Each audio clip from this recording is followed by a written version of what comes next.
Hello everyone and welcome! It's time for more Nioh and we are now entering the DLC areas. Hope you're all doing well, and hello sir, how are you doing?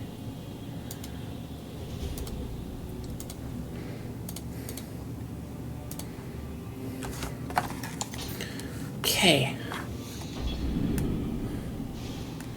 So yeah, from Obi to Tohoku.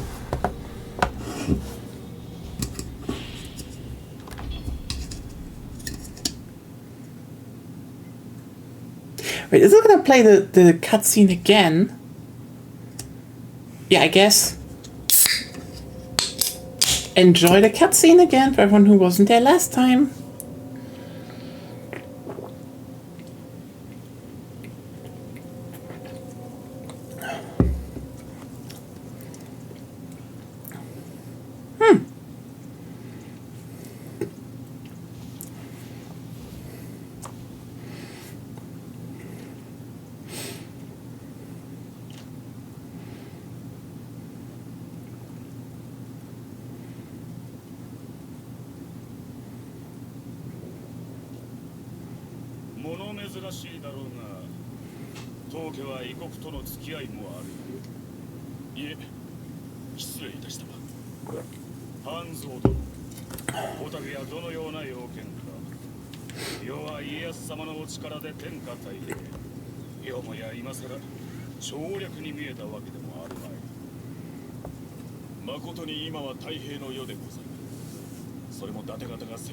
Oh, it is not intentional. I thought I fixed that. Oops. Thank you.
well,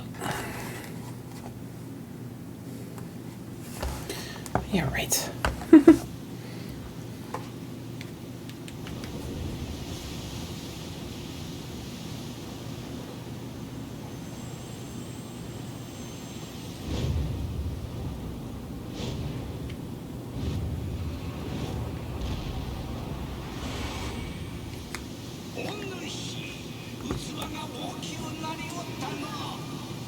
Weren't you supposed to be dead?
Well, now.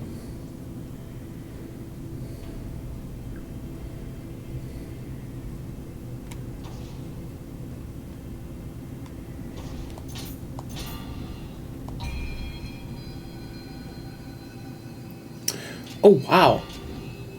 That's one hell of a level jump, apparently. Did they expect us to have more levels? They expected you to do the side missions. Do you mean I should go back and do the Nioh? I don't think they will actually get me up to level 150. Who knows? I need 39 more levels. You know, I'm just seeing if I can get through it. And if not, it should be at least a good XP increase.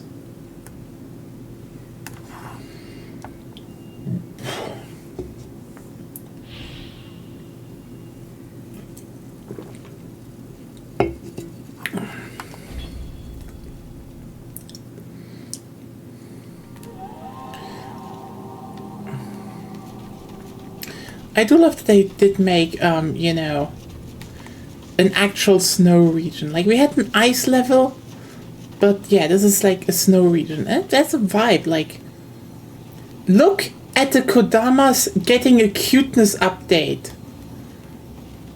I think they're only doing this in this DLC and probably the second because it's in the winter, the siege.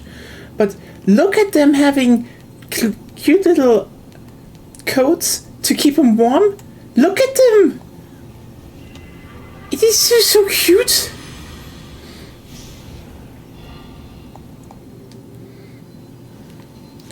So adorable.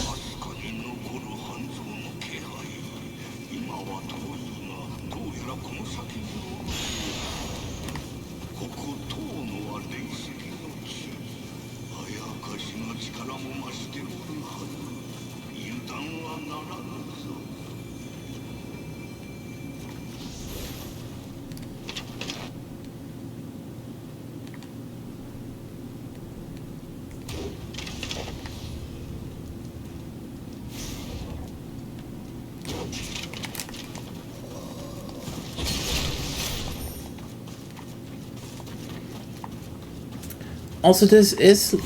Oh.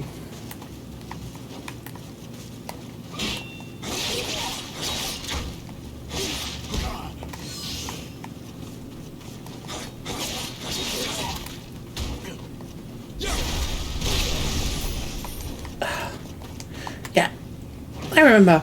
I really loved the graphical stuff they did in this DLC. You really notice they had time to improve the art style and engine.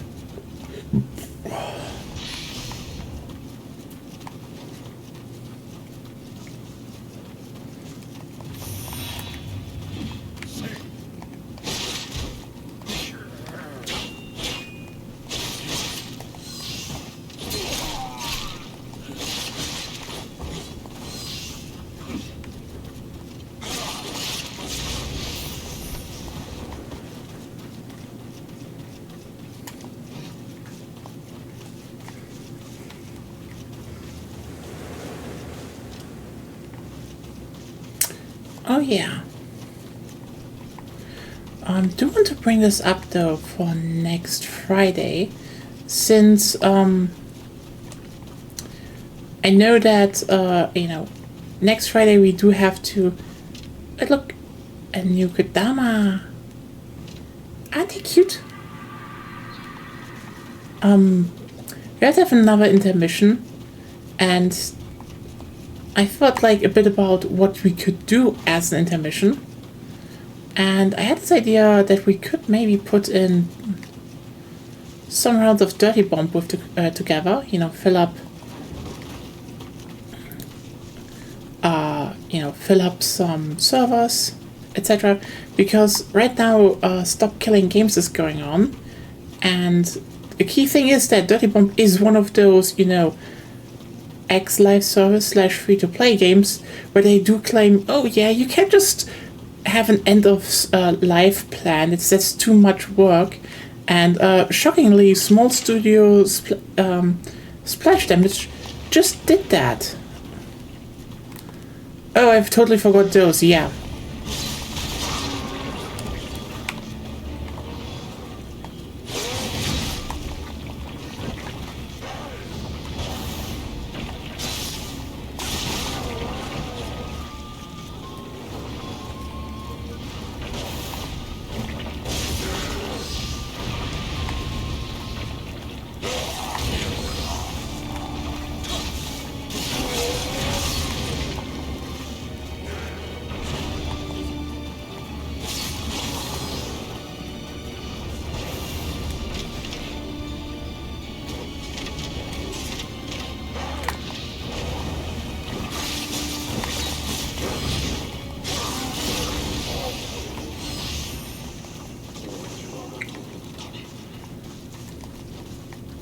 And so yeah, I thought it's currently free on, you know, PC. Like it runs on everywhere. It's an old Unreal Engine game, free game.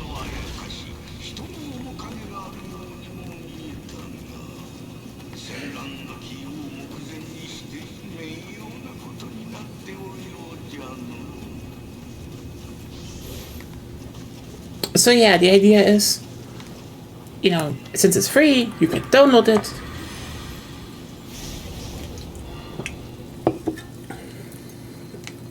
And we can fill up some servers again, have some good time.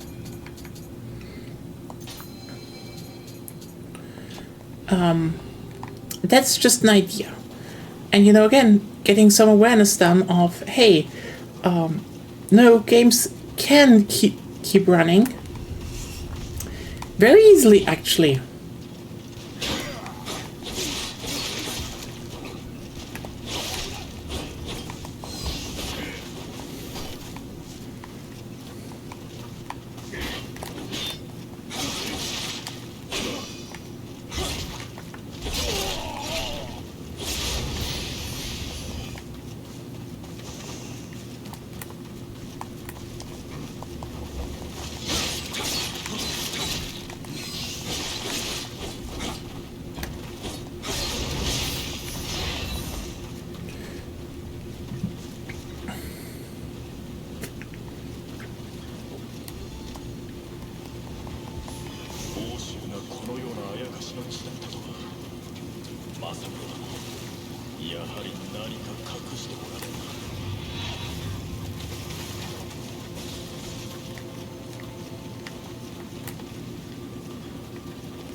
Okay.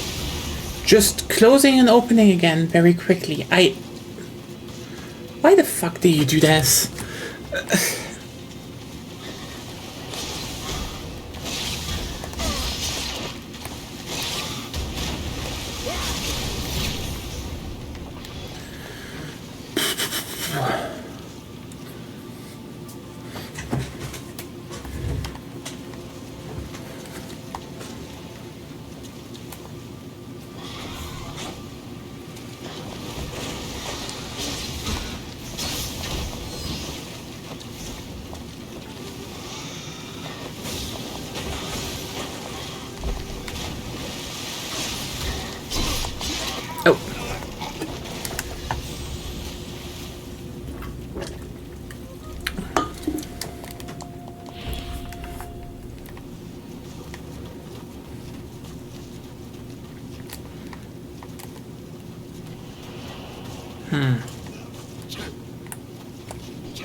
So let's look through this area a little bit more.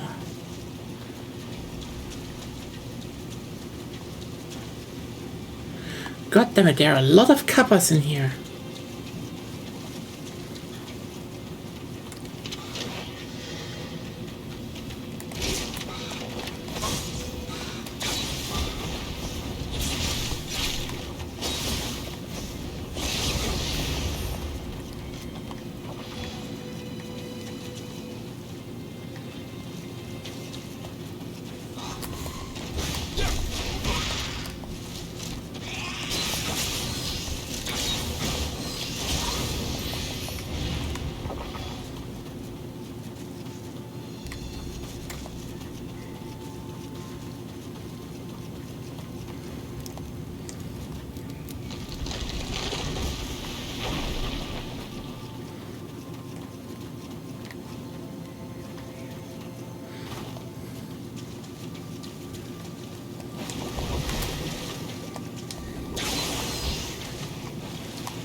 You know, he doesn't have socks.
I have actually feeling that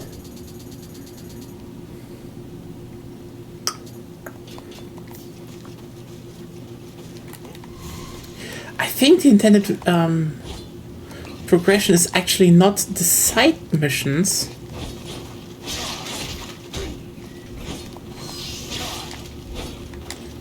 but that I do at least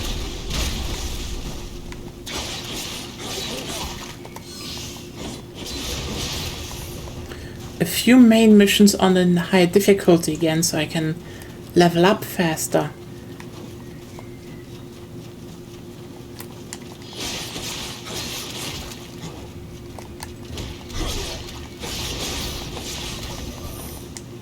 I feel that is actually the intended idea here.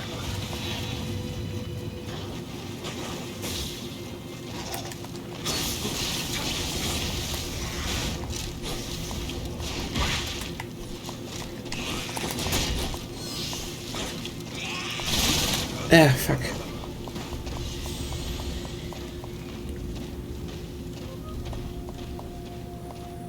Yeah, shit, I do think that's actually what I want to do. That you do like the first region again, but like on the next higher difficulty, because 40 levels is a lot of time and I don't get that only with side missions. Fair. The DLCs took a while. I think I was already New Game, several New Game. You were in the third. You were in the third. Something like that, yeah. So maybe I will leave here though and do a bit of.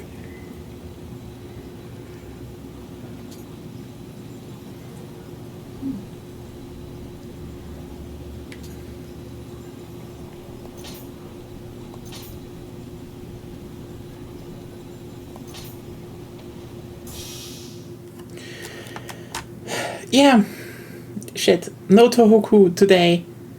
Going back to Tohoku when I have enough damage so some of those fights don't feel like grating. I mean, doable. Like, actually, that's what I want to point out. It's doable, totally, but...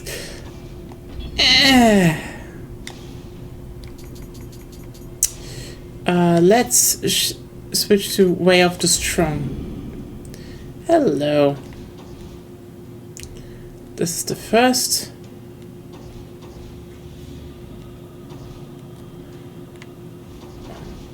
Wait, those want you to be level 1 at 60? What is going on here? Told you.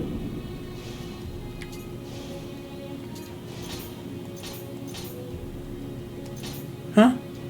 Technically, it's the side missions and then New Game Plus. Yeah, but like, the side missions won't get me nearly close enough to level 1 at 60, what they want me to have. I told you, and then New Game Plus. Yeah.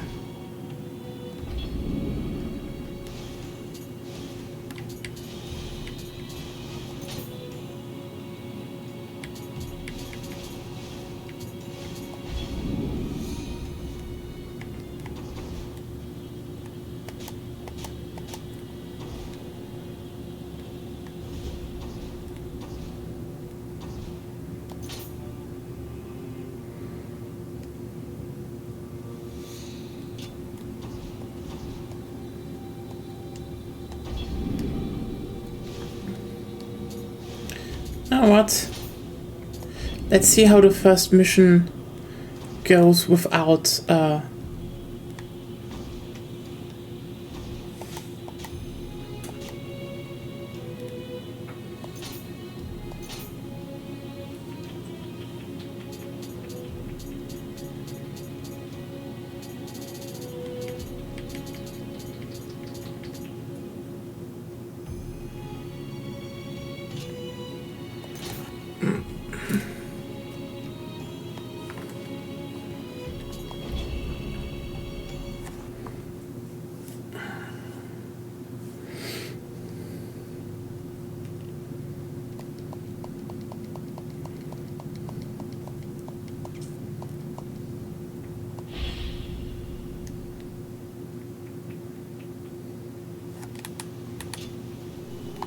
I mean, we all know this already.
But yeah, as you can see, hey, suddenly there are enemies down here. There's a zombie right behind the barn. You know, it's not bad that I probably show off a little bit at least of the of New Game Plus, because yeah, aside from giving more XP,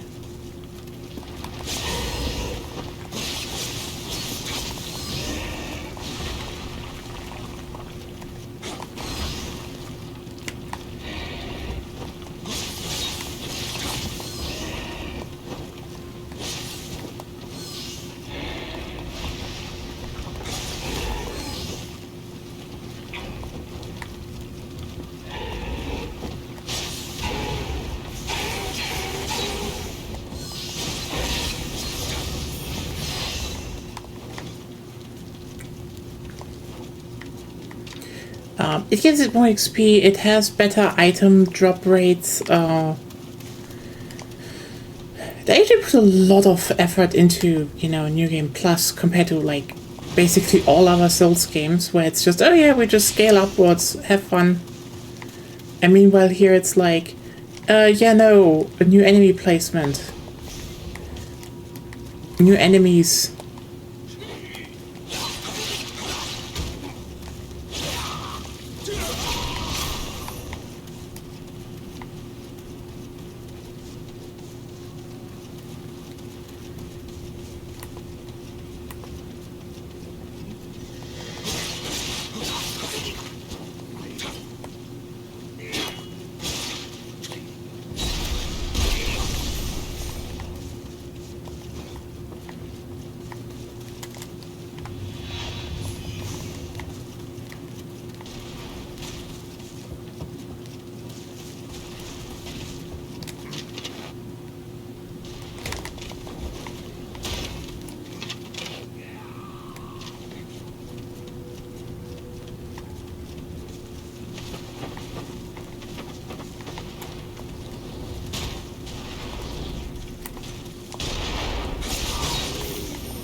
Yeah, look at you can see it, but like I'm already at over at 25,000.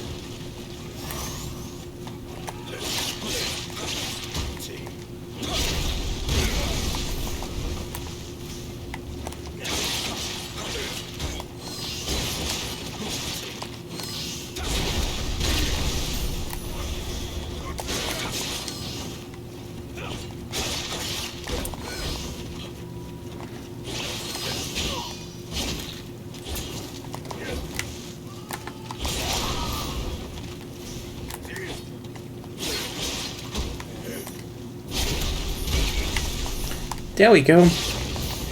Okay. Yeah, already halfway up a level. This is a lot better ground to farm stuff.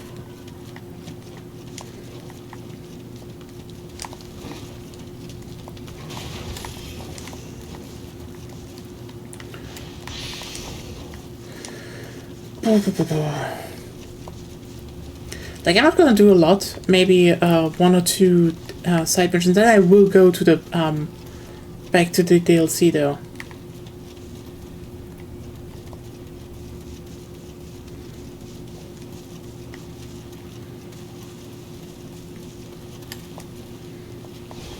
I do think this is like also the only quote unquote Souls-like game I know that actually, you know, has major changes for New Game Plus. You know, even though this was the alpha layout. Like, brutally difficult. Oh no, just a little bit more fights.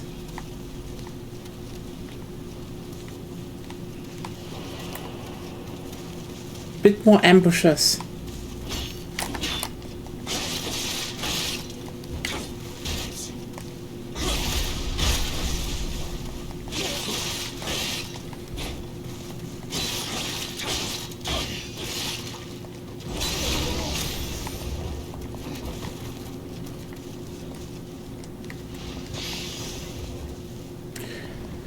I mean, you even keep all your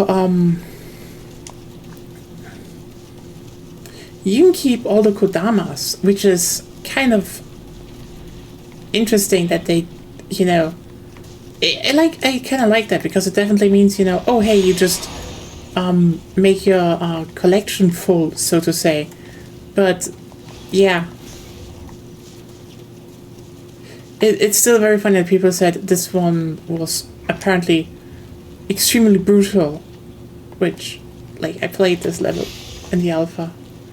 Wasn't really the case. The thing they did now was you, like, add a little bit of stuff. You know, tune up the values a bit more so but like, nah.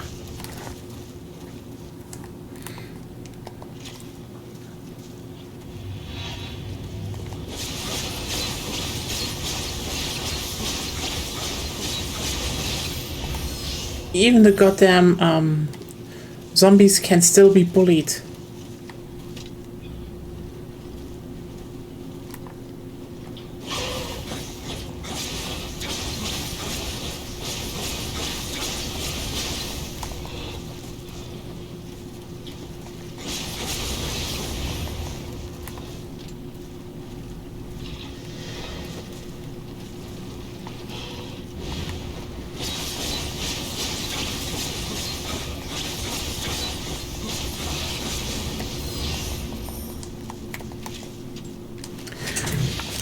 Okay.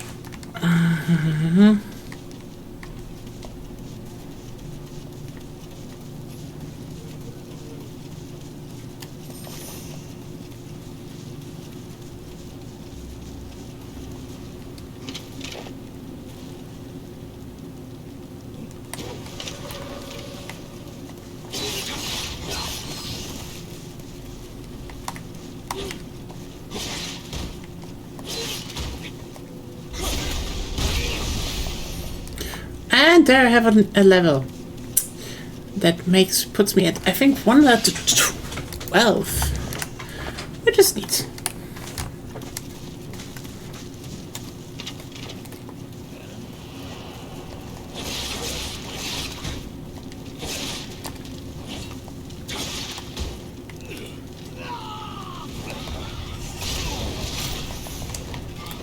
Yo, Kappa.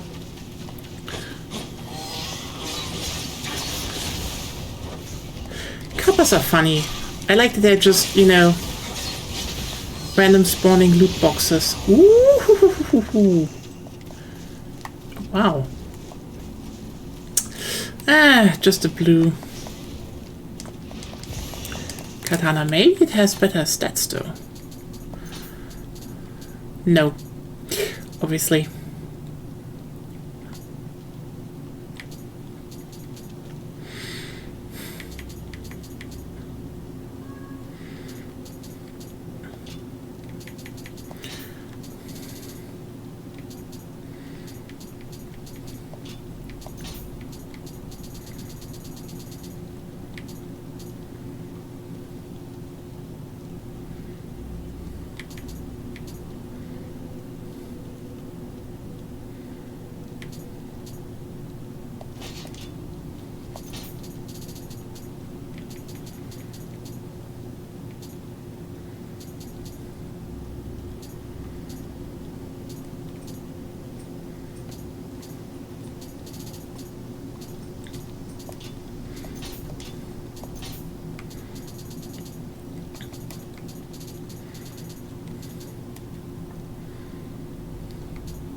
I do like that, like, the first main shortcut you unlock is directly visible as, like, oh yeah, there's a shortcut, probably.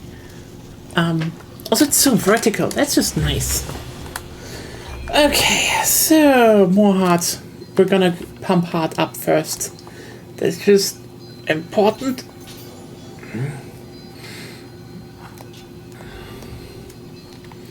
Maybe I respec later, but so much I probably won't even need to respec.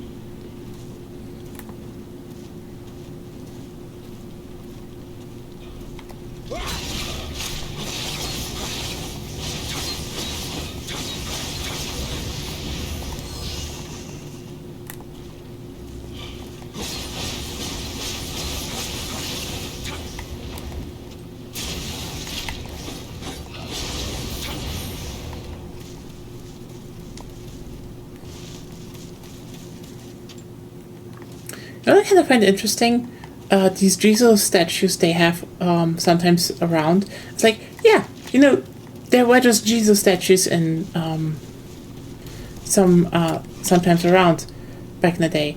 But in Nioh 3, you actually have to look for them, which is cool. So, wow. I'm making so much progress right now. Yeah.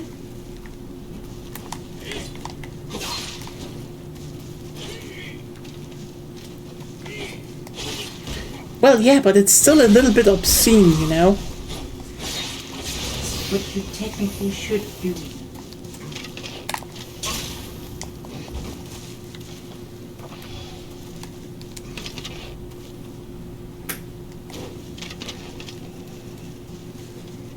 But if you look at the level of the side missions of the Nioh and stuff, you probably realize why I told you you should do them first. Yeah, they're lower. But they're weirdly enough harder. Well,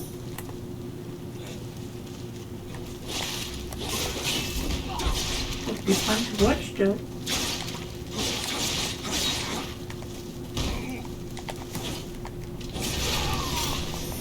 You really think that? But what do you think it would be fun for me to suffer through it? You're the streamer. You're the entertainment.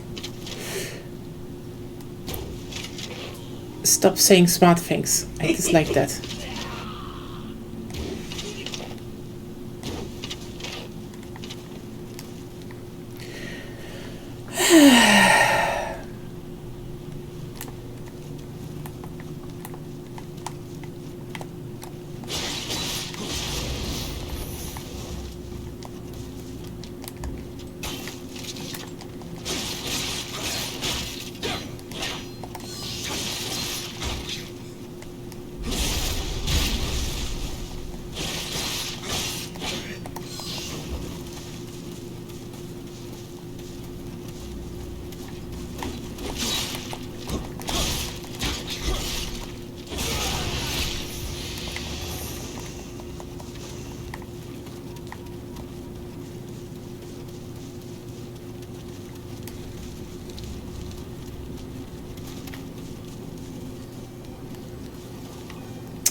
Right, here was a shrine.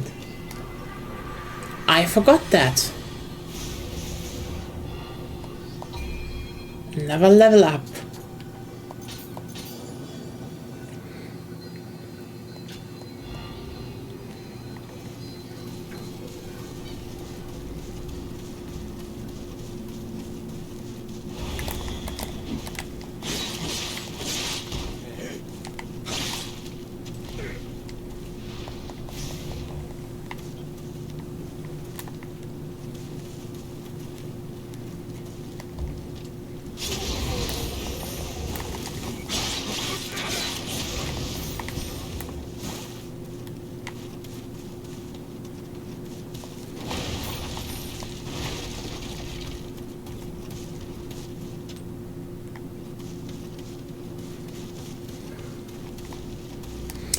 So,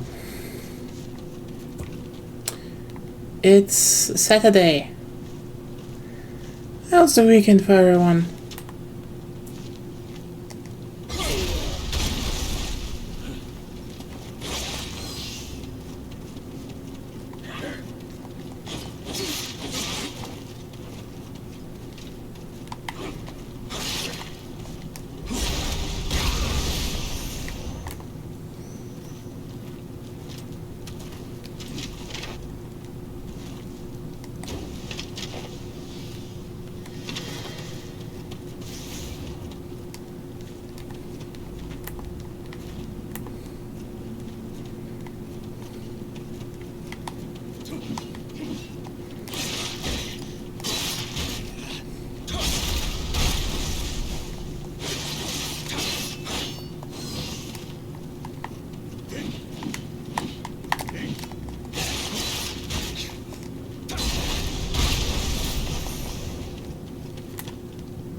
That sounds nice.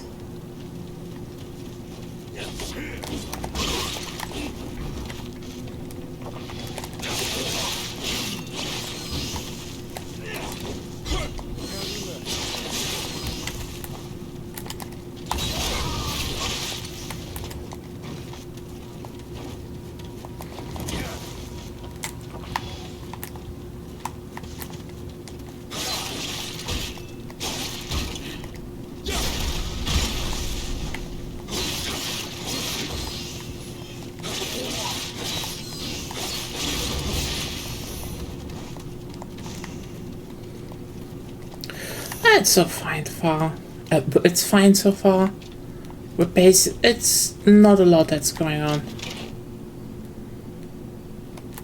You also seem a bit better than last week. Not last days. Okay. Just so you know, I can't hear you over the slicing of my enemies. Okay, so what? I said you're also a bit better than the last days. Like last stream you were so stressed out. Yeah, I was very stressed out yesterday. It was not healthy. You were acting very weird. Sorry for that, by the way. I'm much... there's less stress today.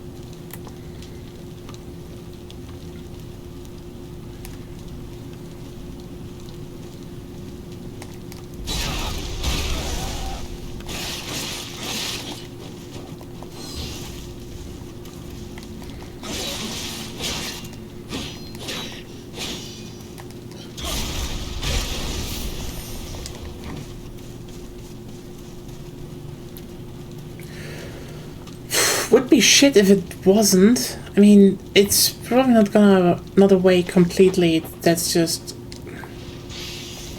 a dumb matter of fact.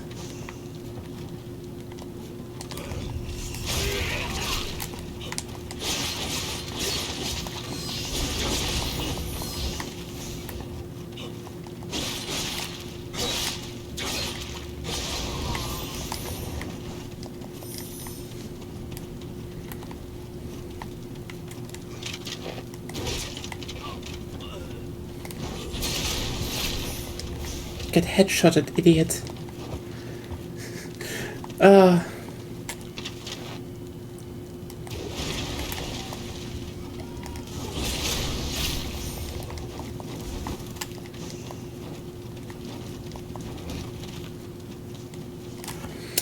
Yeah. I do wish I could actually get my stress a bit more under control over time, but as of now, just a lot of dumb shit still going on.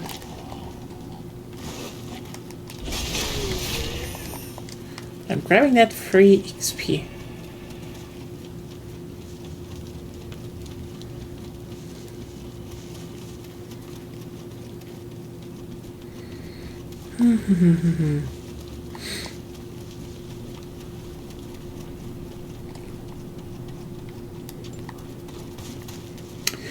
There is Kodama. Hello, Kodama. Go back.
Yeah, as you can see, they now put two screens here.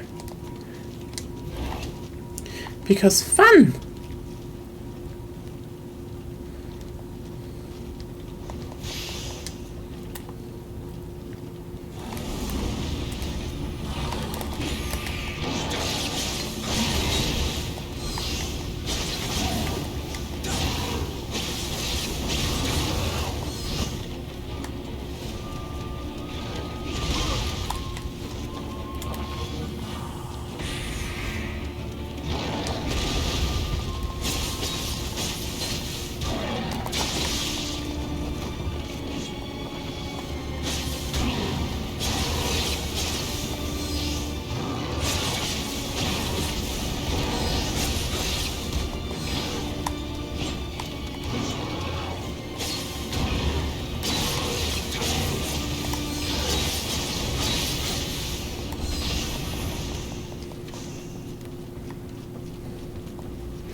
Yep, they put the third one there. just because, you know?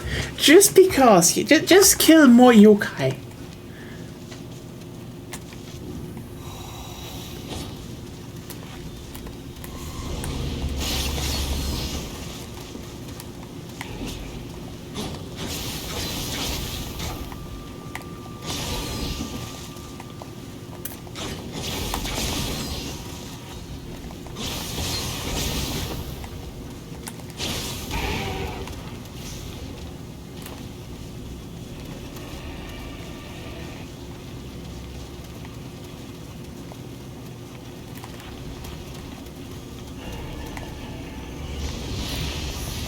There we go.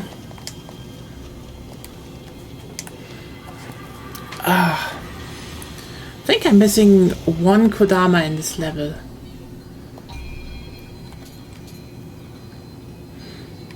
Maybe get a guardian spirit with Kodama radar. I don't think so. Eh? Let me just check. Where is Kodama radar? I think the bird should include Kodamas. The first bird.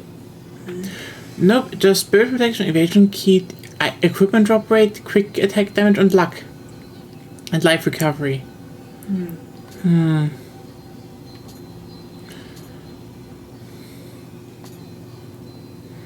There's gold and Arita sense.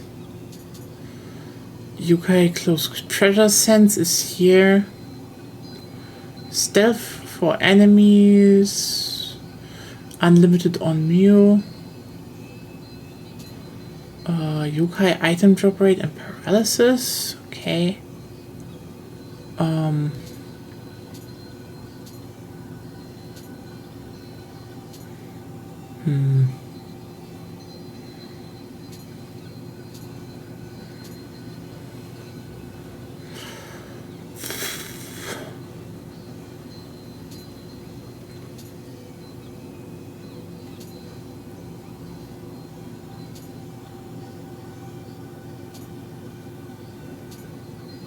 Nope, not seeing it. Weird. Could look it up. Could, but yeah.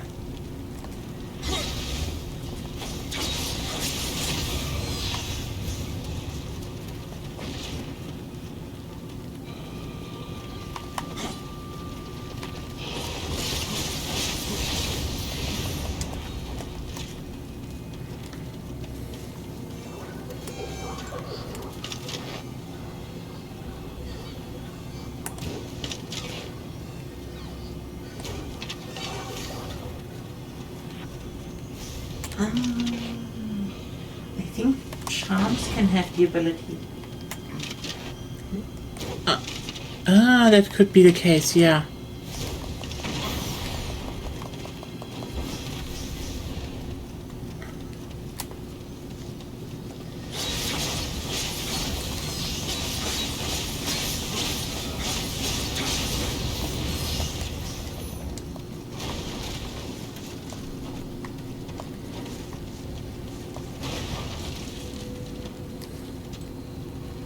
Yeah, apparently lots of things can roll in.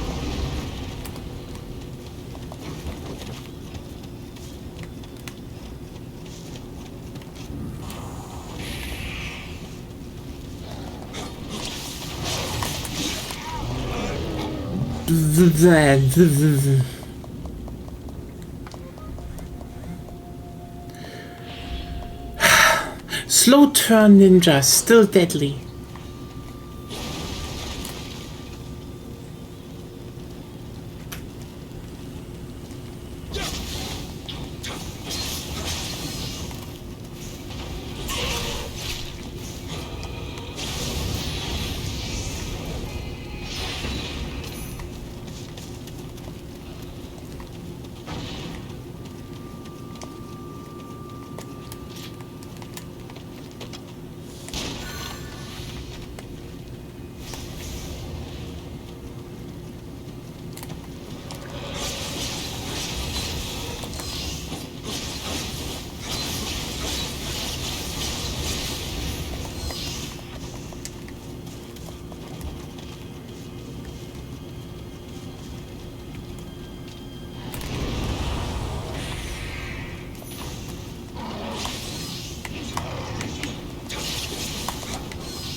You do your job, Flames. Come here. Come here. Are you not gotten out of that?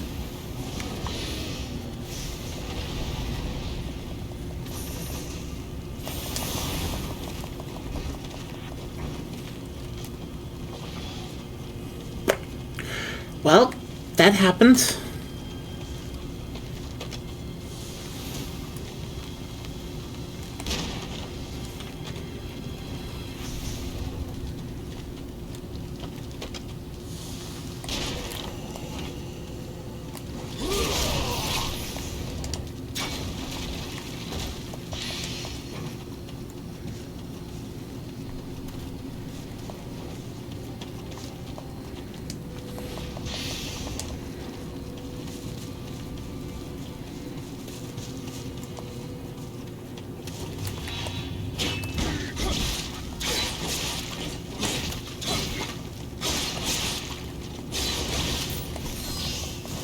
I feel like the balance...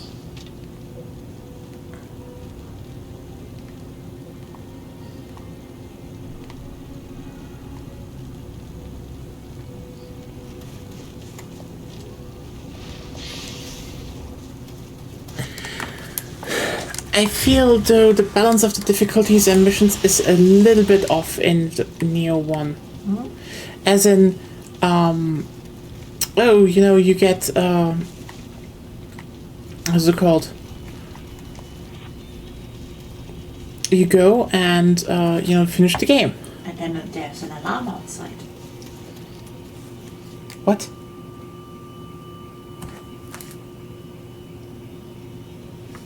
It's not... What the fuck is going on today? There is the last Kodama. Why didn't I see the... Anyway. Kodama. I heard it and I was like, wait, there's Kodama here. Probably above me. So the thing is, basically, it says, oh yeah, do those two, there are here dual fights, but also here's New Game Plus. You can switch between it all the time. Mm-hmm. But New Game Plus is like, oh, you need a higher level. Except it's easier than the main missions. Also, the DLC technically is 10 levels below New Game Plus, but you'd be stupid to not do New Game Plus first, because you simply have better item drop rate and XP rates in it. Yeah, you can get special items in New Game. In what? In New Game Plus, you can get special items. Yeah, you can get the green ones. Yes. Which is like, I know, this is why I'm thinking, like, it's kind of, it's a bit borked. And I know this is like, oh, they had to do something that was, you know, hard. The Nioh was the original, the Nioh and the other mission is the original end game, quote unquote. Mm. People already had access to New Game Plus, and then came the DLC. Yeah. So they balanced it more for people already playing Nioh. I know what you mean. It's just more of an, the curve is just somehow a bit borked. And I think they could have done it better. It's not directly blocked, it's just not balanced around in the way you want it.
So, overshot the quota again a little bit. I mean, as you see, I'm mainly using this level to get at least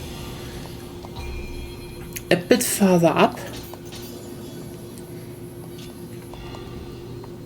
which is gladly easier now because, well, as you can see, more XP.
well,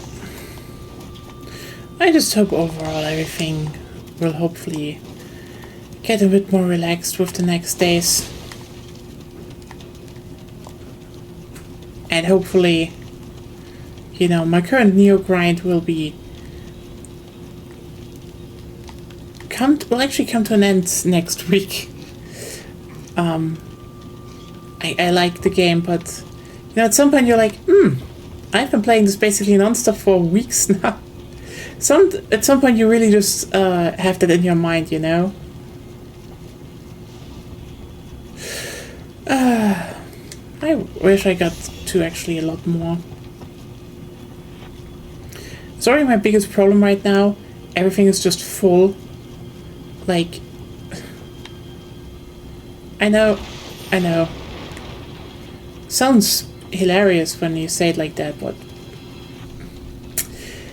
that's how it is right now. Everything's a bit full.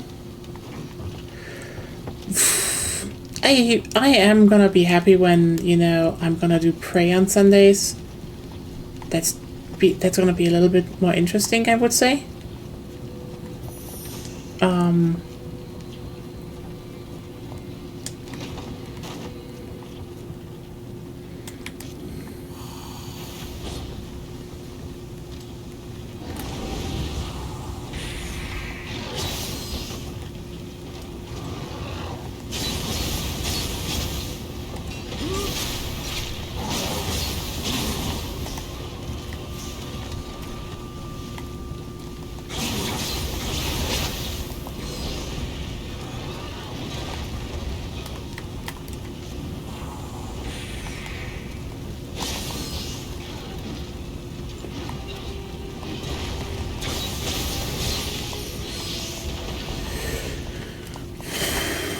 Also, I mean, I do, you know, currently there's just a lot of stuff going on. Like, I'm still trying to learn programming to a big degree, but it's hard to get into the mind. You know, learning as you actually learn a lot of stuff, because I feel the biggest problem I have with a lot of online tutorials. So, you know, the stuff that you find, you know, on YouTube is always either it is super simplistic stuff like the absolute basics, or they list shit up like, oh yeah, you know, if you had like 3 AAA projects under your belt, you get what I mean here, and like, no. And now this thing killed me. I hate it. It's just a little bit of an, what are we doing here even? You know?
Yeah, and like, I do want to learn like a programming language, and then it's like, it's like, oh hey, yeah, signals. Oh, you can easily make that. Just explains the bare fucking minimum possible. Okay, and then like, oh hey, how do I solve a problem like this? Like, I kid you not, one of the solutions that I already kind of thought might have been the solution Literally, I just found a glimpse in a goddamn, hey, can I remake Super Mario World in Godot? And it's again one of those videos where it's like, hey, I just did that. Yeah, sure. I know exactly what you mean with that.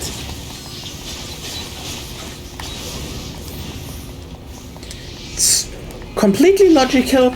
Like, okay, again, I could infer stuff from it, so it wasn't that bad. But, like, the fact that it was just, like, one glimpse of, hey... You can just tell directly what you're talking about. Okay, so basically... I literally just want to learn, okay, how can I make a character die? As in, like, enemy touches my my figure, my player figure, and Exitus, done, game stops.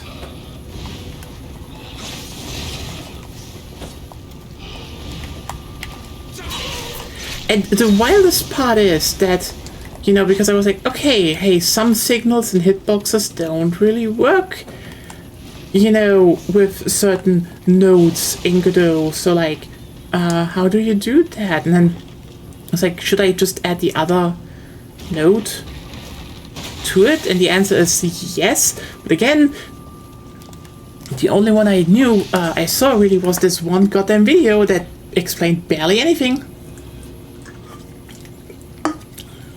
So I sit here again and be like, what the hell am I even, like, why? All of these channels, I feel, and I don't know that, do want to teach people, how to program, but I feel like there is no good coherency in that. What they think. It's either, again, hey, are you a little witty baby? Are you a little baby? We're doing the most simple and basic things possible. Helpful. Or you just probably know It's it already. helpful. What? It's helpful. Yeah, that's one of the most helpful stuff because at least they teach the basics. But I feel like the weirdest part for me is if you want to teach game dev, I do think, and this is like a genuine thing I feel like everyone could be improving if you want to make videos like that, is that instead of, be like, oh, this is what I do in this project, this is what I do in that project, you go and you legitimately just like, hey, here's a thing you might want to do programming a simple game, like, for example, how to just make a game over thing. And then present 3 to 4 solutions, with varying complexity on how you could achieve that. Plus up and downsides. What? Yeah, with up and downsides. And, like, you don't need to show the game, it's just like, you just need to explain the logic, actually.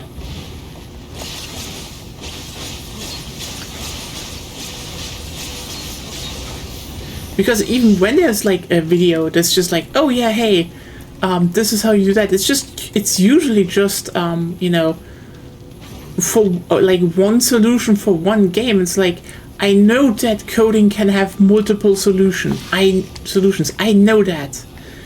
It doesn't make it easier, Because now I'm basically learning different ways of thinking.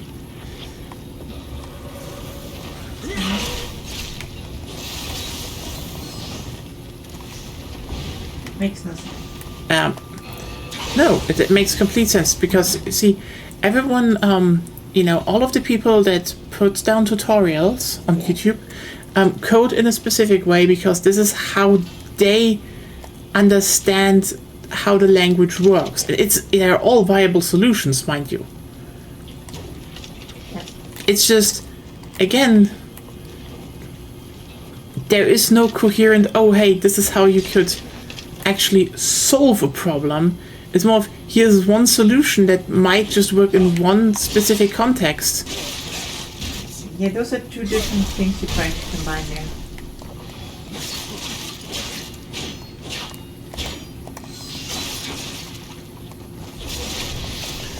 There we go. What? I said that those are two very different things you're trying to combine here that do not I- fit together. Do you really think not that they fit together? Because I think they fit very much together. The first point you made about that there should be like, hey, you want to make a game character in a 2D game with this kind of movement? How can you do it? Here's various solutions to it. Those are the ups and downsides. That I agree with. But the rest was incoherent.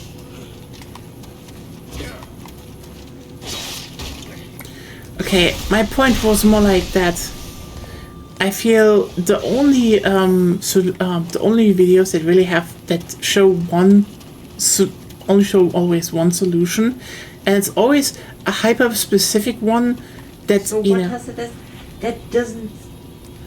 It has nothing to do with the first point, and is basically useless since the first point addresses most of it already.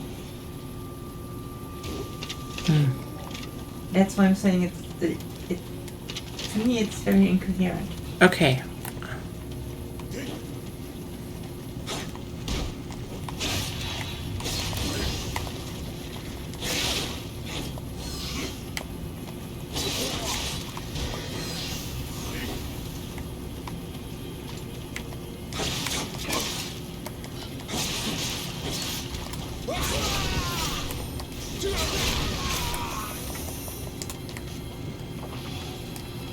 There we go.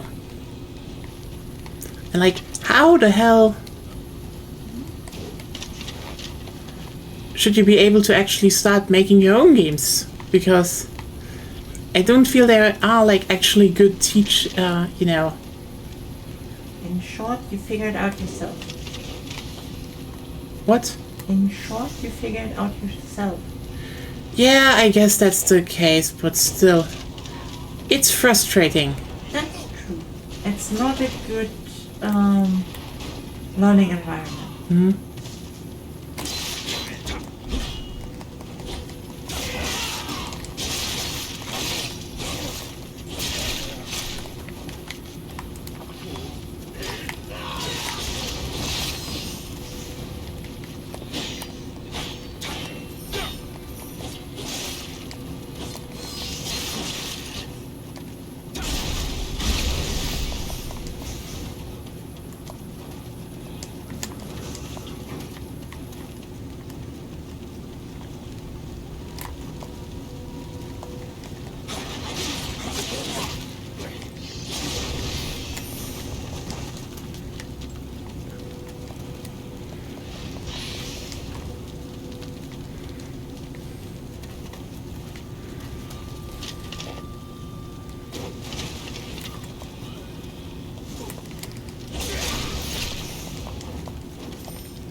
No! God damn it. Oh, fuck. I switched. But no, that didn't count.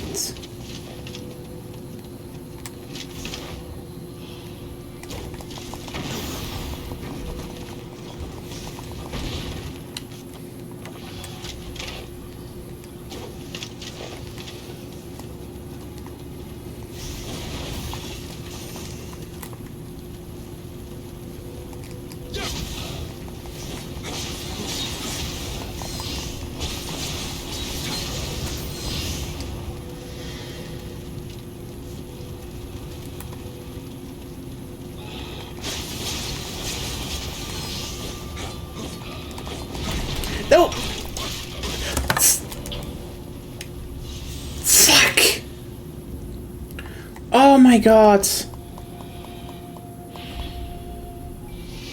Everything sucks.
Yeah, a few times I tried to learn programming with any free tutorial online. I've often been presented with like change this input and it'll change the text display below. And I always think, okay, but what about these inputs is doing what? I know altering display text fields change display text, but what does the rest of the lines do? Yeah, I really think they are not the best in that regard. There's always a lot missing. Like, that's why science communicators are a very, very rare breed of person. oh right, yeah, that is actually true. Like again, I do think these people want to get others into programming. I really do. But I feel like there is just a language barrier, or also logic barrier to a degree. Like, remember when we tried to figure out how to make an enemy spawner? Yeah.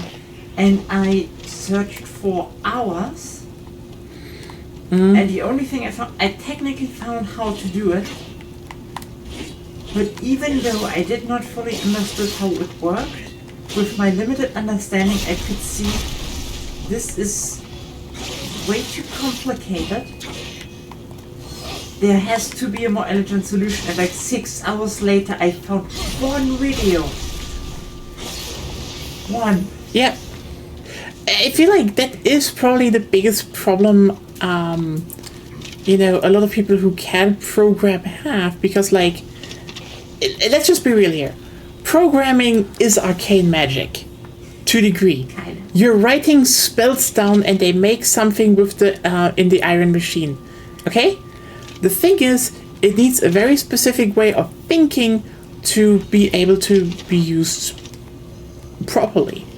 But the problem is not necessarily that you can't break it down logically. The problem is that you do not understand computers on a binary level. Yeah.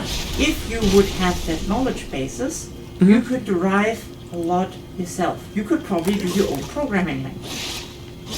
But since you only want to learn programming for a specific thing, web development, game development, whatever, you run into the problem that there are already two whole knowledge bases below you, namely the computer itself and how it works, and whoever built the developing platform, which has its own logic for reasons that you don't understand, for reasons that are even a knowledge base below that, namely how the computer works. So you cannot, for the life of you ever, intuitively guess where logic differs. Yeah. And I feel the biggest problem that we use this word a lot of times here, it's logic. Everything runs on a certain logic, and I feel the worst part that we have is that programming, especially if you want to do anything with certain with the most prevalent art form nowadays, everyone just is like, oh yeah, you should just do it on your own. And like, yeah, but I don't get the logic. Well, you do get logic most I mean, of I the get time. parts of the logic. Fair You just point. sometimes don't understand why this suddenly doesn't work, even though on previous experiences it should work.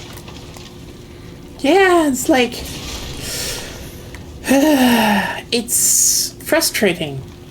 Truly, it's frustrating. I want to understand. I feel like I could almost, but I feel the people that understand it, their ability to, grasp that logic easily, ironically, makes them hard to understand. As in, I wouldn't even say how to understand, they just don't know how to teach. what? They just don't know how to teach. Yeah, and that's not good. It was like, yeah, I wish you could tell me how I do stuff. I do want to do some simple things. I can make you design documents that, the biggest irony I feel like is that, again, this is like the entry barrier, and it literally just gets more complicated with every single year. And so there is just this filter, and then people are like, oh, why not more people getting into, making games? And I just think like, well, have you seen what you need to understand to program? The thing everyone just says you need to be able to do nowadays.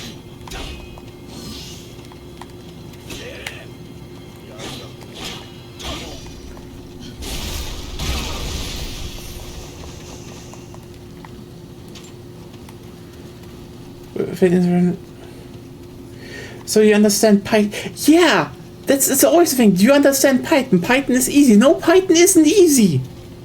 It might be easy compared to other programming languages, but like, I'm sorry, Python isn't easy. I mean, you understand the basics. I know you watched a free course from Harvard about, I think, C and Python. That is generally still the best course I had, the best teaching I ever had on programming. I had talked about C, and I grasped more of C than I ever did of Python. Like, just... And everyone's always like, yeah, but Python is so easy. No. It's still a programming language. And like, yeah. Then I look at,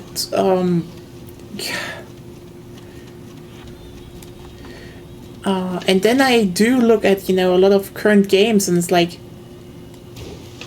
listen, maybe, just maybe, we do have a problem with people who are more, who are definitely way more suited to programming. This isn't bad. Like, we need good programmers.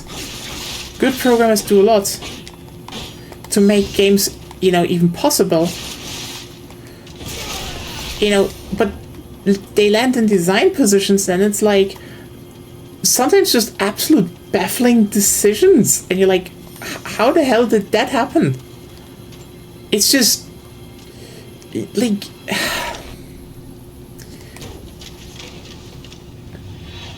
this isn't like to say, oh, those are bad games. It's just I feel like the emergence of more games that... Let me just put it like this. There are a lot of games out there that say they think outside the box, but they're thinking so inside of the box. It is painful.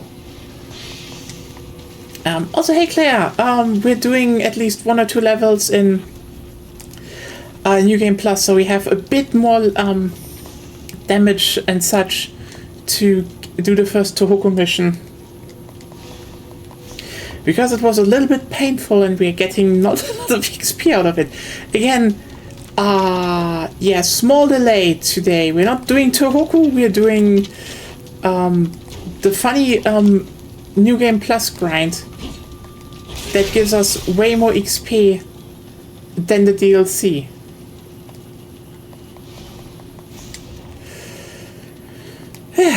But yeah, that's the thing. Again, probably not bad games because a lot of them, a lot of times, are retreads of things that were already there mechanically. But like again, if you look at things that are there already mechanically, plus the things that a lot of those games want to add, you sometimes just feel like someone is just either not it's not really able to really fully think about stuff, or has like a very rigid thinking, which is the kind of thing you need for programming. And I don't want to shit on these people, but like it's still weird that this just keeps happening,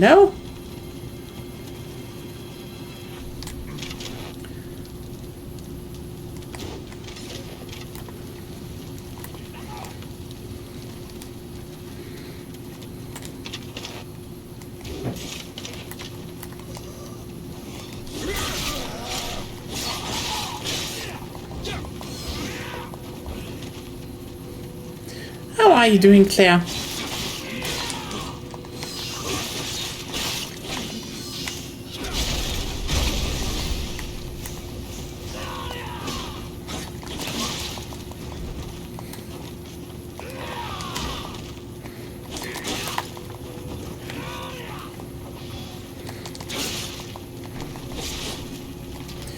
Yeah.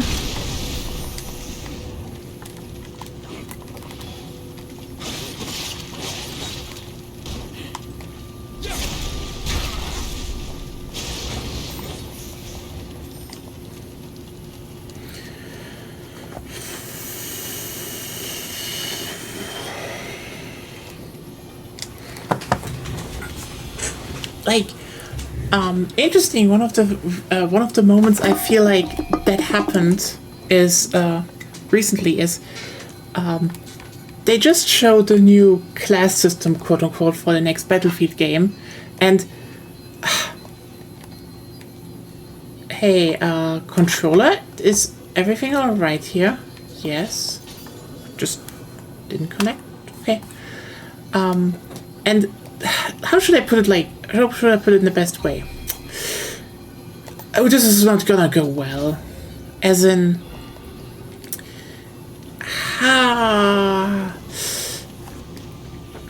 so someone is not being able to read the room, doesn't understand more intricate parts of certain design elements, and I hate to. Okay, let me put it like this: it's gonna be a system that will work. That is not gonna be, like you could make it worse, but it's not interesting. And also, let's just be clear here,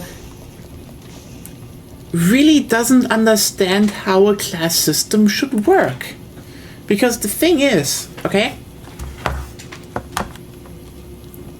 they always had problems. Just outright, period. Like, there are some things in the series that that sound harsh, but again, you need to keep in mind this is like a thing. For example, I would say if the Battlefield series just got rid of sniper rifles, they would have way less of a headache balancing all the classes, period. However, and this is a big however,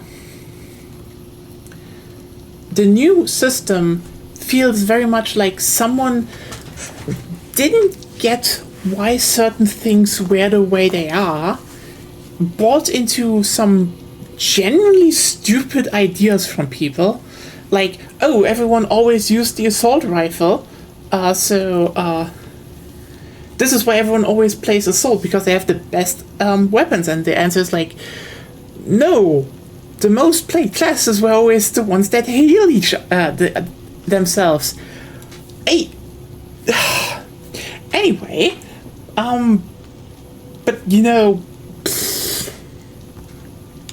then people are like, oh, but in one day that they definitely didn't, because no one wanted to play the single shot weapons. And it's like, but they did, because the single shot weapons did damage, unlike the SMGs at launch. So literally people don't play the games. But anyway, but now it's like, oh, the assault class, okay, here's the thing.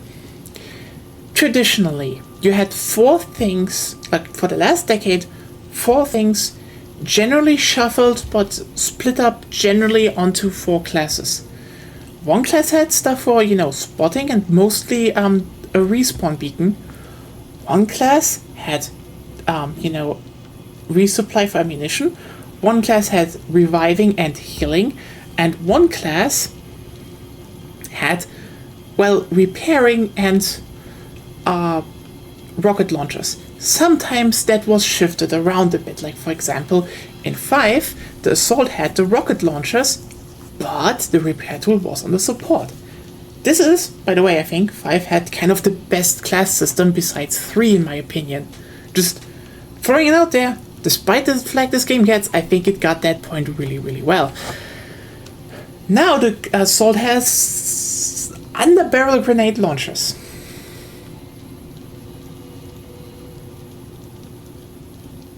No, they don't have ammunition. No, they don't have healing anymore. No, they don't have the rocket launchers. They have under-barrel grenade launchers because assaults are supposed to be the tip of the spear that push in positions. And you give them under-barrel grenade launchers. And a second primary weapon. Like, what the fuck is this design? This is just taking the name too literally.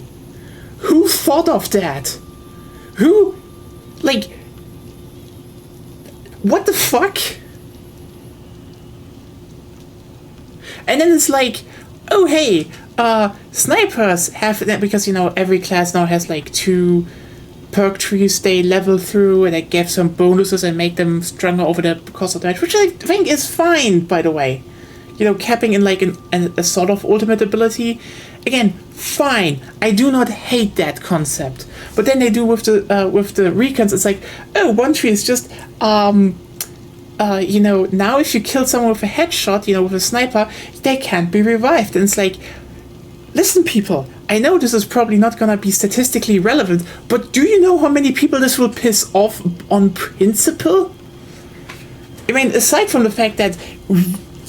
Oh hey, we had a problem with people taking snipers all the time, but like,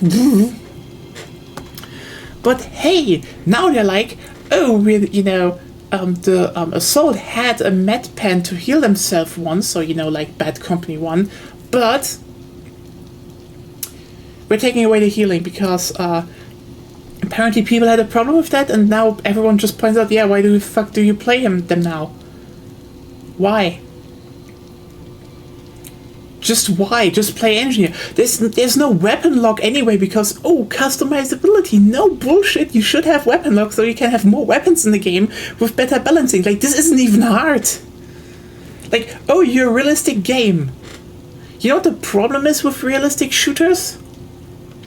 There are a lot of guns out there, but a lot of guns have variants. So, for example, yes, there is a G36, but there's also G36 in an LMG version. If you now put both of them in the game and everyone can all use them, you can't really do that because it would just kind of look lazy, So you limit yourself to one type of weapon look. But if you had them class locked, oh wow, you could put all the variants in it because no one would care anymore. People would be happy to have a variant of the popular weapon. But no. Again, how the fuck do you come up with that? It's just... They don't do anything relevant anymore. They're just a class that has under-barrel grenade launchers, The thing everyone hated. The thing, if you were actually sensible in thinking about, you would decrease in amount in the game. Because, again, they are hated. But no! Just pile onto that. Eliminate the major stuff. It's just... it's stupid. Oh, hey, and you're like, but who heals and who resupplies? Well, they just thrown it again into one class because it was definitely always a good idea to do that. And again, I just sit there being like, how the fuck do you do that?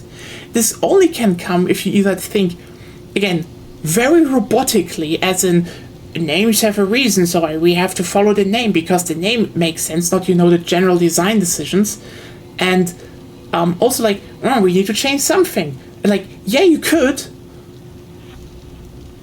But also, like, not like this. This is stupid. This is literally, you have two classes that are overloaded.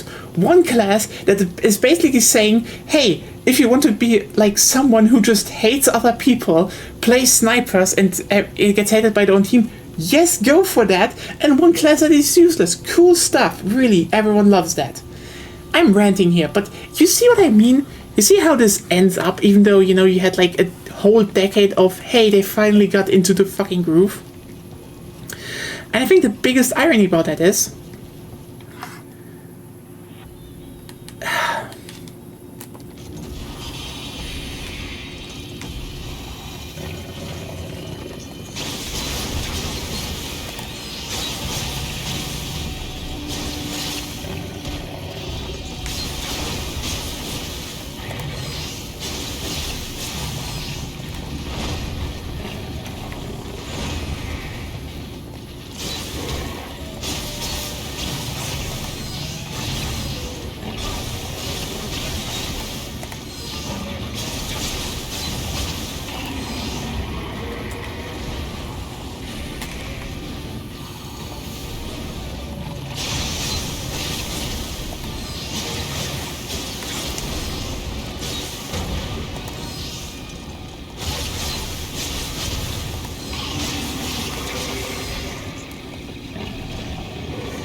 wow, on Ryoki first try.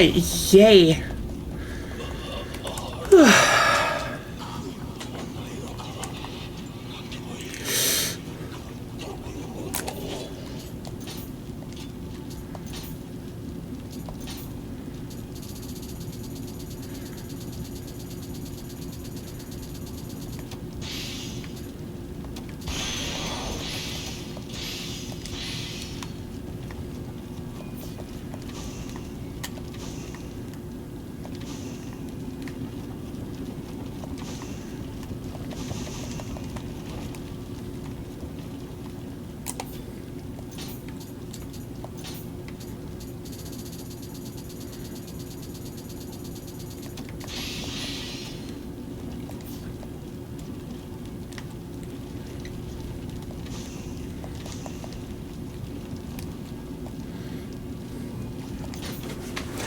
And again, I think the point is that this system is not gonna be breaking, you know?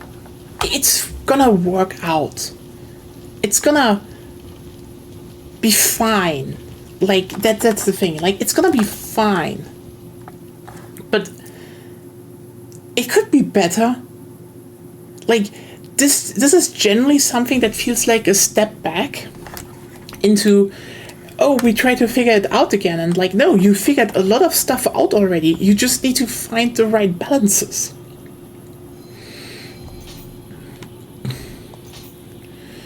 But like, yeah, I'm screaming into the void here. I think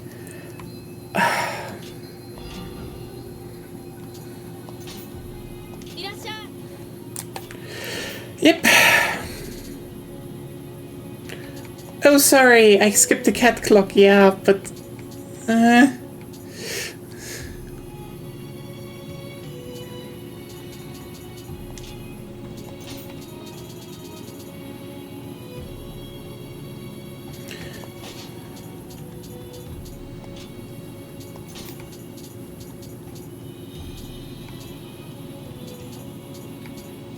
oh wow, that one is actually better.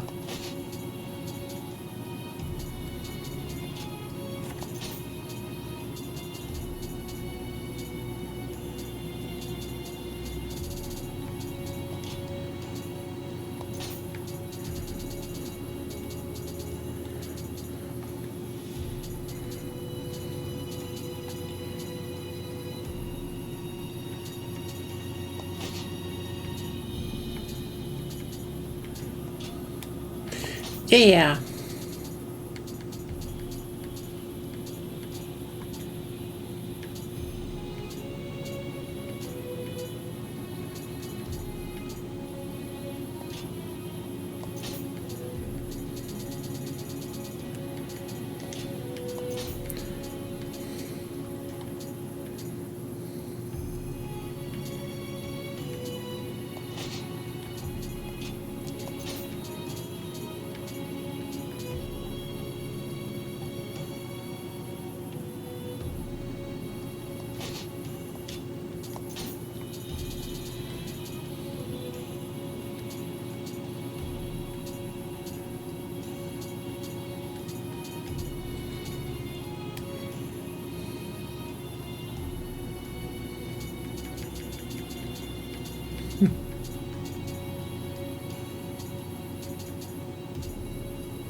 Well, what do we have here? Prayer beads. Ooh, I take those.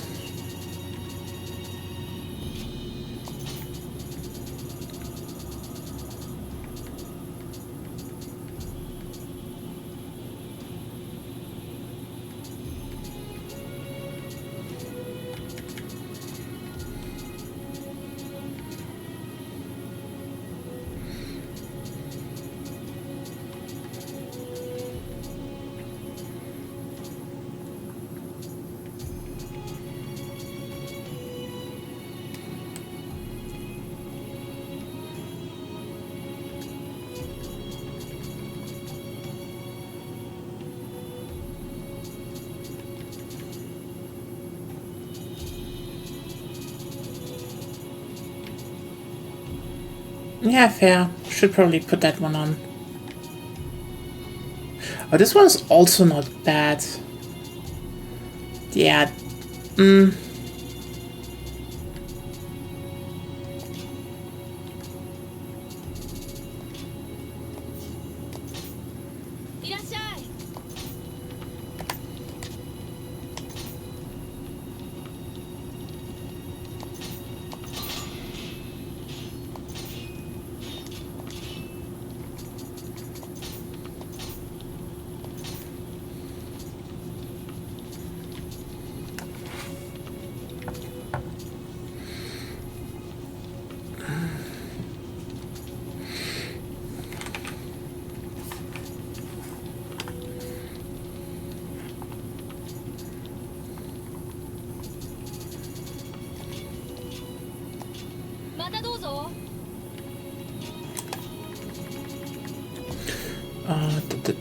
Oh yeah, Agio. I can put more stuff into Agio.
you know, 4% more damage in close combat to yokai is good. So.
Okay,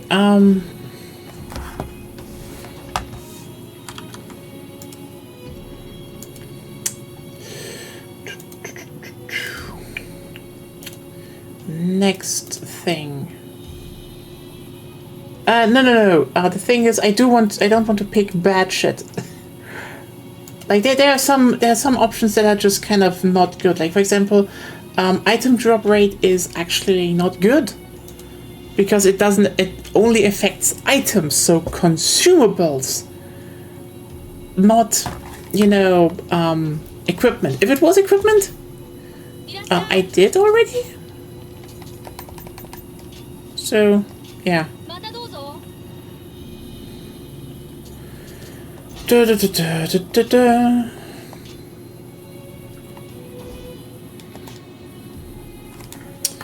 Da, da, da.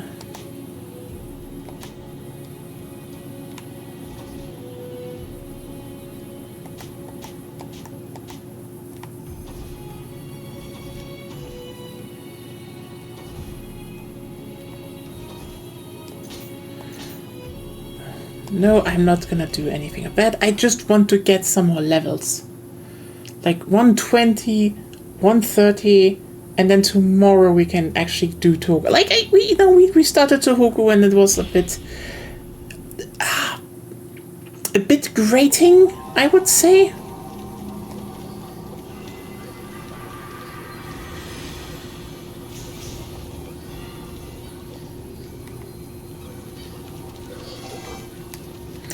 Anyway. Oh yeah, the Nioh drop Amrita. It's just not a lot. So...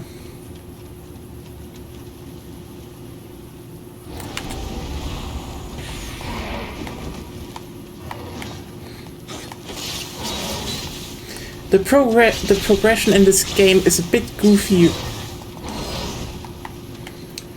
post-final mission.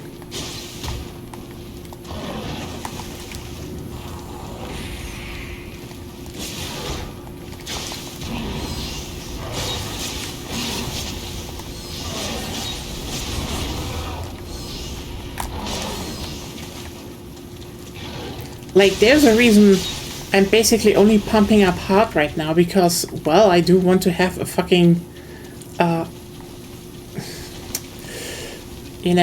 do want to have a main weapon that does damage.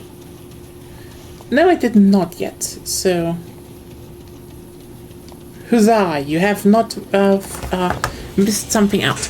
Do want to point out, though, that I have an idea for next week, because, we need to we need to get something going in terms of, Zeb isn't here, so community evening my idea was, and you know, since Stop Killing Games is currently is still recent, I was like, if everyone would be interested, we could do Dirty Bomb, because that game is free, it's on Steam, and it's one of those games that, you know, the devs just, you know, suddenly had an end of life plan, and there are community servers, and you can still play it, even though it was once, you know, a free to play live service game.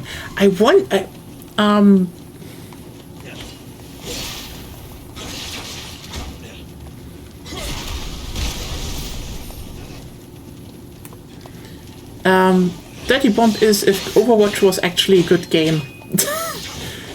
Like, okay, I know this is probably taking a little bit of a piss, but like... I mean, with hero-like characters... Hero-like characters, with yes. With own abilities. Yes. It's an objective-based shooter. Mm. And those heroes are categorized in different categories that are better at certain things than others. Yeah, the only difference is it's much better designed. Yeah, like if you want to repair something, then people in a certain category are better at repairing. Engineers, they are just straight up, they can do that better. Like, faster. The thing is, everyone can do everything, but again, certain groups can do stuff faster. Like, for example, as you said, engineers can actually interact with objectives or, you know, repair stuff faster because, you know, they have like a little torch, which is cool. Healers, well, they can revive way faster. Maybe you should go over, I think there were like 3 healers in the game.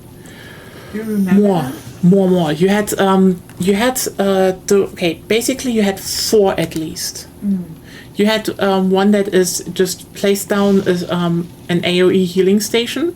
You had where you can slowly push forward, put it into corners, and your team can always weave in and out. Yeah. Then there is I throw small med packs and I can revive from distance.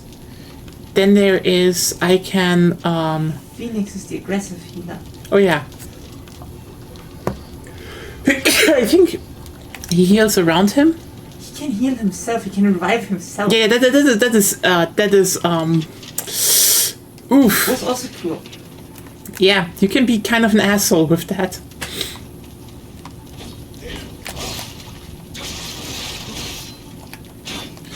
Like, yeah, it's simple, and you know, one side attack, one side defense.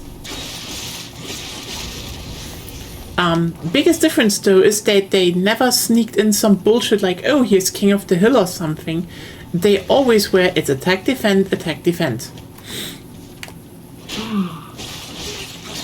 Like which team got further? Yeah, that's Time attacker. that was Stopwatch. Yeah, Stopwatch. I like that one. Stopwatch is so good, it's kind of criminal that it hasn't been in more games, actually. Oh wait, I think the first Star Wars Battlefront game from the reboot had it. But they're the devs in the commentary literally were like, yeah, we like enemy territory. We just wanted to bring that a bit back, and like, okay. Those are words I like to hear, and fair enough. The first Battlefront reboot is still the best in the series.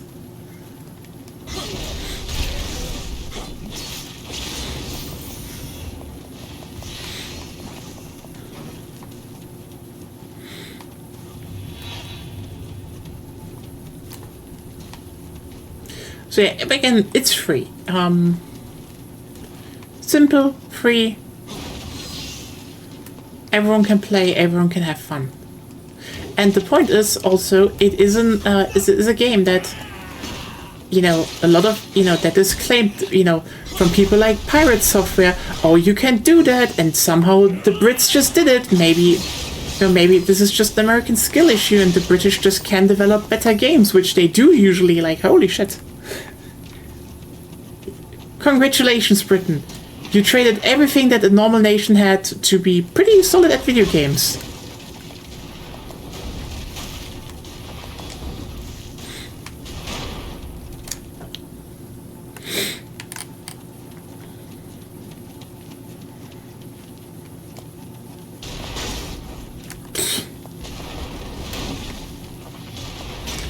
God, have you seen that god-awful headline of like... Okay, I had to read British cringe again today and I hate it.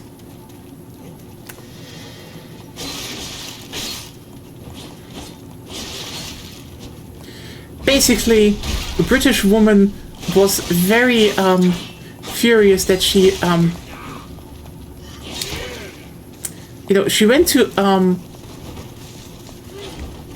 on holiday in Greece, and to her horrors, there was only Greek food.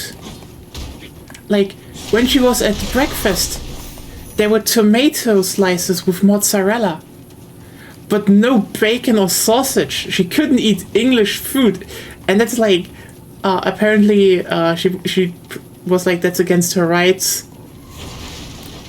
Like, lol.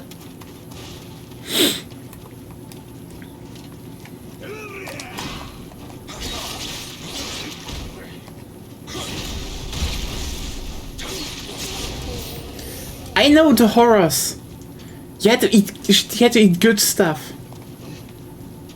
I don't know. No. She wanted to go to Greece, and then she's like, I had to eat Greek food, and it was like, she was like, there were tomatoes, but no bacon or sausages.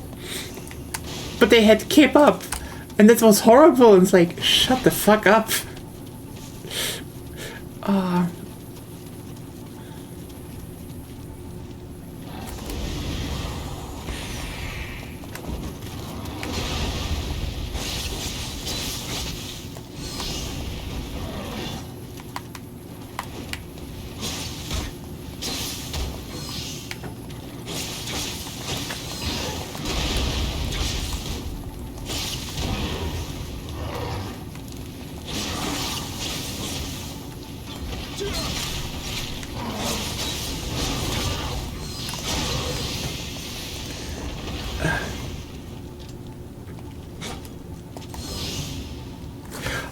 Oh no! Like it's even you know, okay, everyone, it's even stupider. Like in the whole article themselves, I just was like, you know, fuck it, I'm reading this shit show.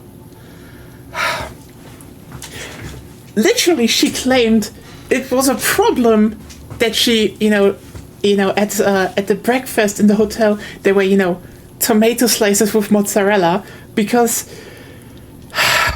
she has an ulcerative colitis. And this is why she wanted sausages and bacon.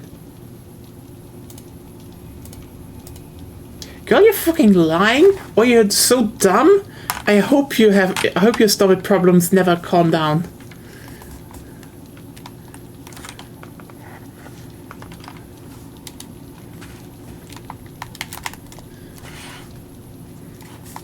Hello? Controller?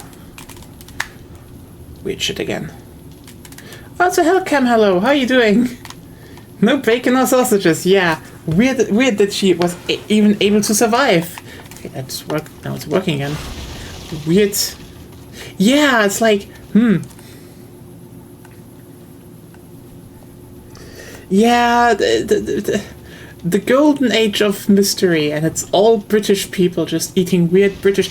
Okay, honestly, the higher stuff British shit generally looks kind of like.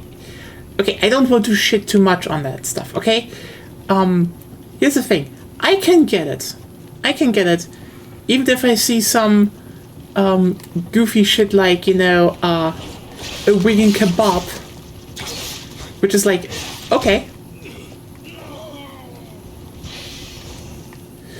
But, you know, I get it to a degree. I think that is probably gonna taste really good. A lot of fried stuff just tastes good. Even if it's called Smack Bum Puette. What the fuck?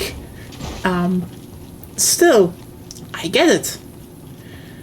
The thing is just, and this is probably the part, you know? Never had a Smack Bum Puette. Never been to Wigan. Fuck. What was that you said? It was good. Okay, Claire. Nope. Speckball. No. No. I did not say that. No. Oh no.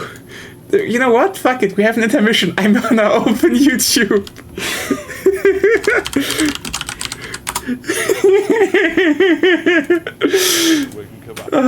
This is this is gonna be cursed. Okay.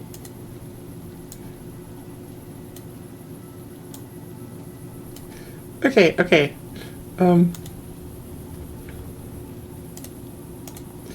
Oh, Smack Bomb Pirouette. Yes. With subtitles. What is it? Yeah. Wigan kebab. Now that's what you call a butty. I've been hearing about the Wigan kebab for years, and now I'm finally here in Wigan at the Trawler Man, one of the best chippies. I'm gonna go and try one. Let's go. Right, mates, I've been told to come in and order a Wigan kebab, but I don't actually know what it is. You don't know what a Wigan kebab is? No. Butter, burn, meat and potato pie on. You're in heaven. Carbs on carbs on carbs. Absolutely. That's what I like to see. Go on. Yeah, go on, mate. Is it a popular dish? 40% of people come in. It's quick and ready. And did he call it a Wigan kebab, or is it pie bomb, or what did he ask Wigan for? kebab. Wigan kebab. Wigan kebab. Class. There you go, lad. So enjoy, lad. Wigan kebab.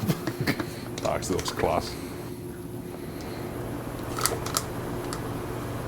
Mate. That is sensational. That is actually spot on, mate. So I'm just looking at the menu here, mate. So I can get a smack for 40p. Yeah. So what is smack? It's well known in Wigan. Smack, burn, pea wet. Smack barn pea wet. Yeah. It's a cheap treat for a kid. Some grown-ups get them. But you're generally looking at 80p. You've got some hot potato, batter on, salt vinegar. What's pea wet, mate? What's pea wet? In Wigan, it's as good as gravy. It's the water off the peas. You get a few peas in as well. Yeah. You don't eat free. Just moist your chips up. Or you smack. I think I've got room for a little bit more, mate. Can I get a smack barn pea wet? No problem at all. Get your pay wet. There you go, young man. Enjoy. Cheers, mate. Smack barn pea wet. Gotta be honest. The look of this pea wet is knocking me a bit sick. It looks fucking minging. See what it's chat.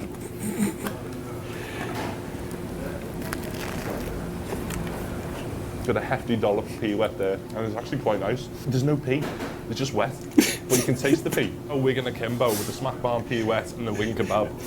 And I don't know which one I prefer, if I'm honest. So that's a Wigan kebab.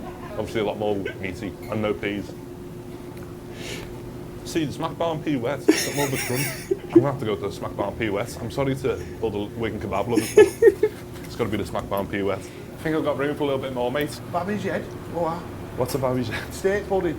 Steak pudding. Steak pudding. Well, we're in around here. Puddings at best. And why is it called a babby's head? They've had them. They've got very similar to look at. So, Yeah. so you crack open a baby's head, that's what it looks like inside. Yeah, but don't do it. So this babby's head to go. Yeah, I've got to tell you something about that. The Babby's head actually comes with chips and gravy and stuff as well. You're messing that. 3-course Wigan meal. Oh. There you go. Cheers, fella. Babby's head, because it looks like a baby's head. And if you crack. Now we're talking. That's a serious pie, that. That is a serious pudding. So I've had a Wigan kebab, a smack barm, and a babby's head. I'm officially a Wiganer now. John Paywet's on that, mate? Can we just talk about for a second about some of those iconic lines? Like, there are no peas, it's just wet. It's just... Smack, you don't know what a pea wet is. In Wigan, it's as good as gravy. It's just... That guy's gonna feel like shit, though. Yes, he was going to. I totally agree with that, but it's still very funny. You want peas in there, it's not good mushy. No, it's pea wet. It's just the water of the peas. You know, it's as good as gravy in Wigan. It gives you a few peas, you know, as a treat. Like our sweets, we have like 20% of our heritage food that's good and that's most people ever know about. I do want to know what the other heritage food is, though. No, it was pea wet. It was just the water of the peas. With a few peas.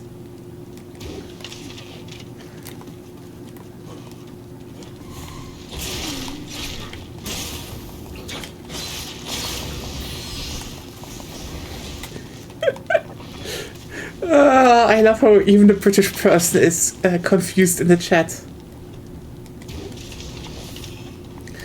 Yeah, the thing is, I can totally do agree though. Like, this is probably tasting well. Like, again, this is a fried shop, and this is, pea wet is the British equivalent of hot dog water. Is it? It's not wrong, I guess. It's probably a lot more tasty than hot dog water, though.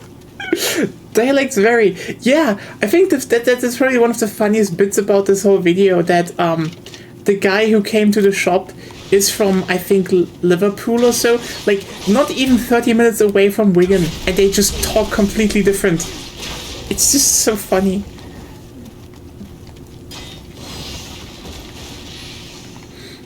Remember when washing machines had like a hot dog cooker in them?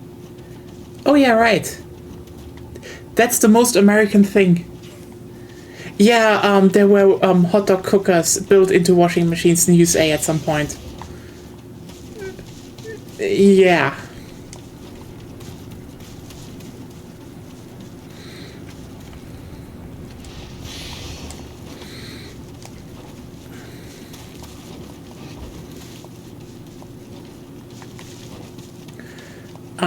It's just, like, I can get it. It probably, and they gave the girl to talk shit about, they have the girl to talk shit about our food culture.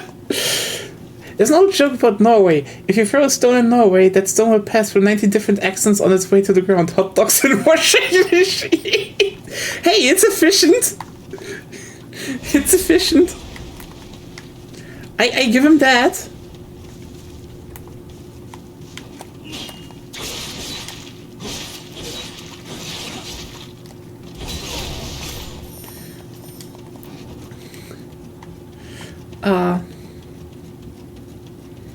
I mean, the thing about British food culture is like, I just love the taste of detergent in my hot dogs.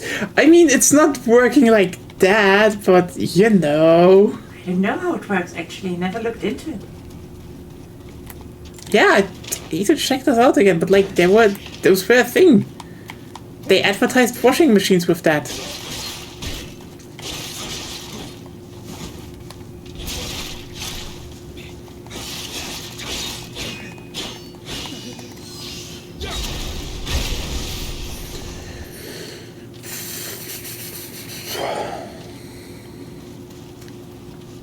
I mean, the thing about British food culture is kind of interesting because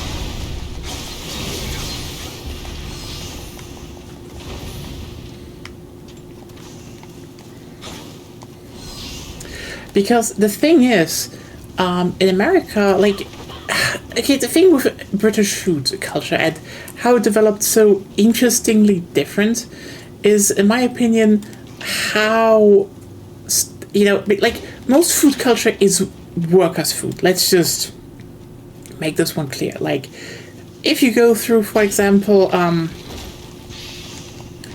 if you go through different nations, you will more see how the Industrial Revolution shaped how food was consumed and what food was consumed. Then, you know, more stuff about the actual food. Like, for example, like something like a beef Wellington. I don't think we need to even talk about that. A beef Wellington's gonna taste great. Like, it's gonna taste great. It's a beef Wellington, for fuck's sake.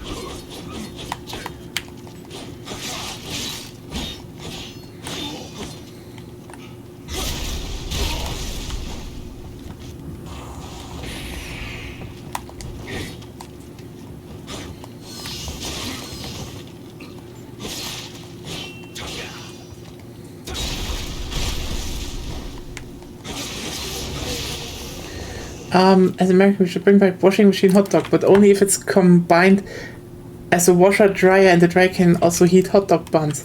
Okay, honestly, that would probably work to a degree, but like the washing machine hot dog was already like its own compartment, and detergent never got onto the hot dogs. It's just like, oh yeah, it's hopefully just the right temperature to make hot dogs.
Okay.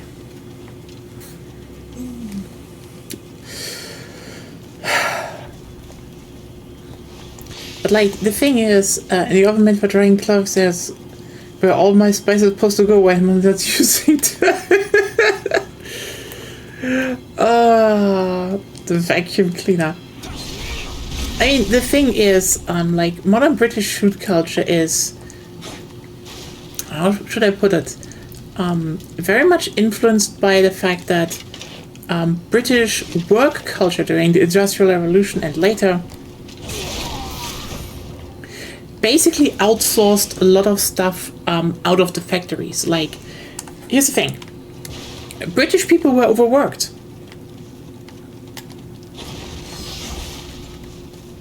So, when they went and were like, hey,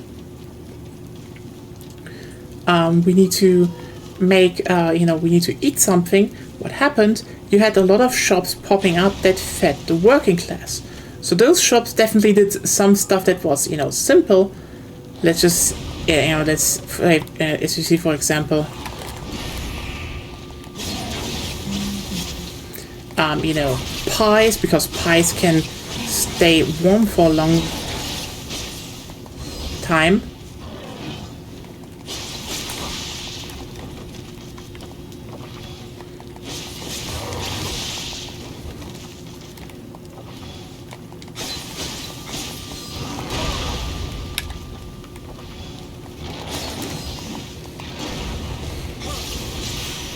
There we go. Still hit by that attack. I don't know. It was like, oh, it takes a few more moments for the attack to hit. Let's dodge prematurely. I was thinking more about, talking right as of now, so. Yeah. Still not even high stances, no. Anyway, the thing of, what the fuck are you doing there? Don't take out the cannon.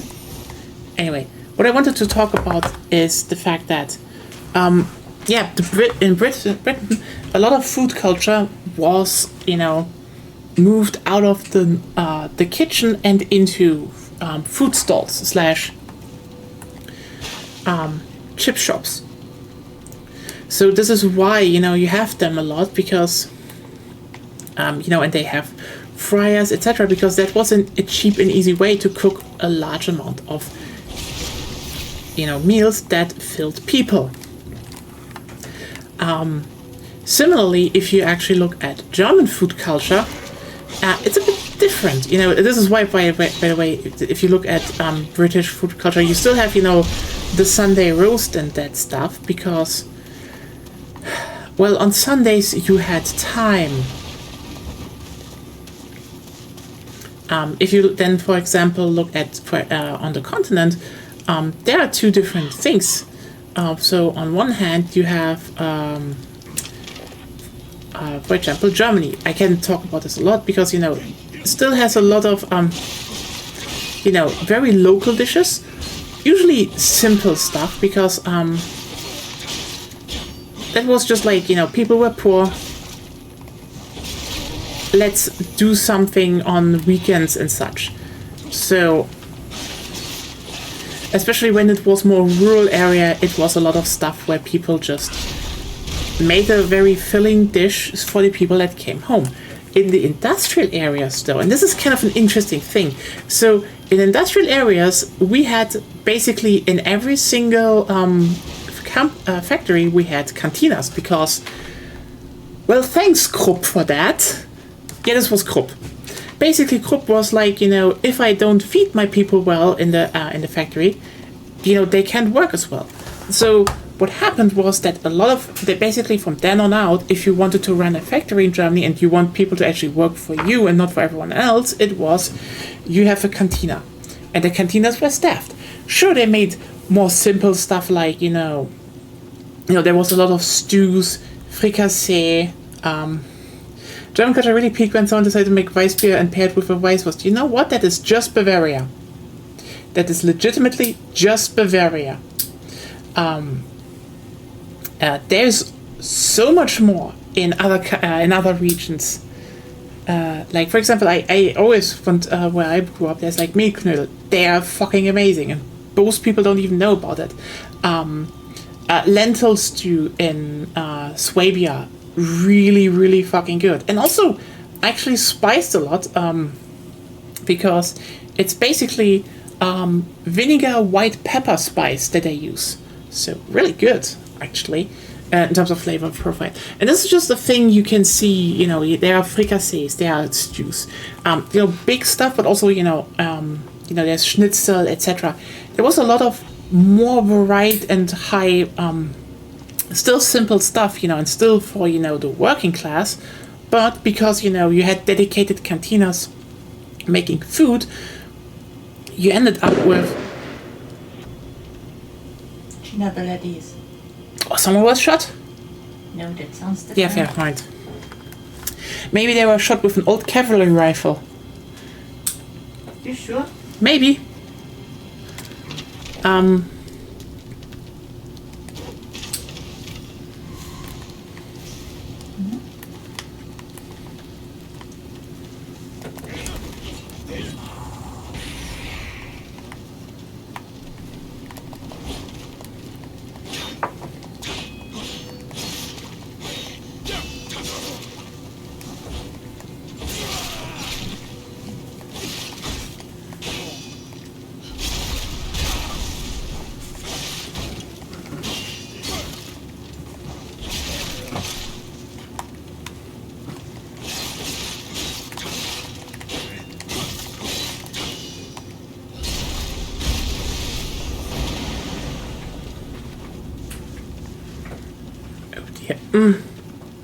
But yeah, this is why, German food culture was just that you had a lot more variety left over, because it wasn't small shops doing the lifting, it was actual cantinas and a lot of, that had access to like a lot of variety of ingredients, spices, etc.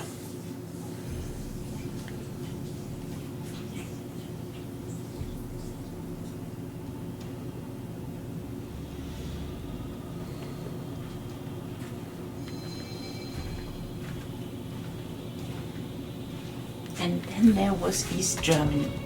Well, that was later. We're just Yeah. talking about, but East Germany did this similar stuff. But there it was actually a lot of the good ingredients were not available because they were shipped off to the West. Yes, export economy. Export economy.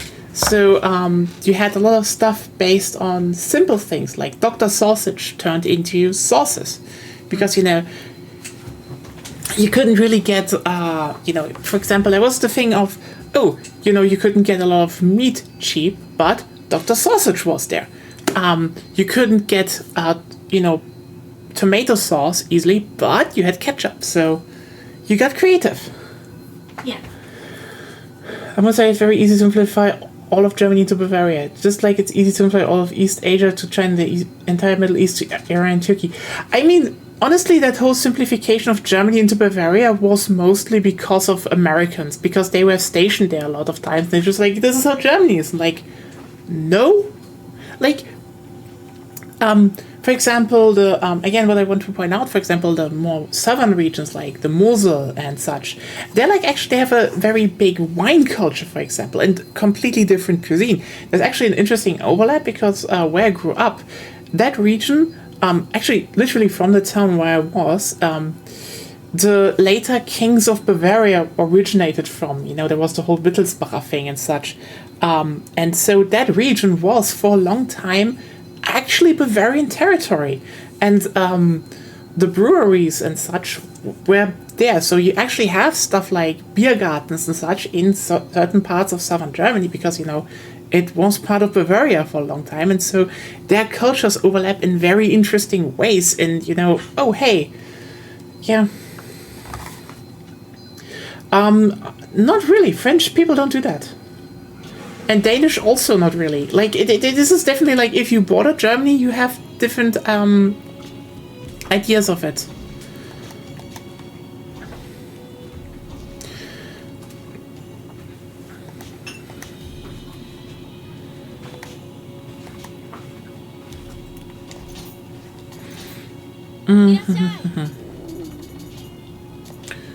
Oh well. But yeah, that is a big thing. But also, interestingly, because of those cantinas and the whole, a lot stricter work stuff. So a lot of people had more time on weekends and such. There's also an interesting thing that happened. In Germany, you don't eat a warm breakfast. Like, this is probably weird to hear for a lot of people because, in nearly all European countries, you eat something hearty and warm for dinner. Oh, sorry, you eat something warm for dinner. Because, for example, in France, this is normal. I ate it 2 times with dinner, even though you're talking about breakfast. I'm talking about dinner. You talked about breakfast? Yeah, but I've said it first wrong. Okay. The first word was wrong. We're talking about dinner. Germans do not have a warm dinner. We don't do that. Or like we don't really do it a lot outside of, for example, weekends.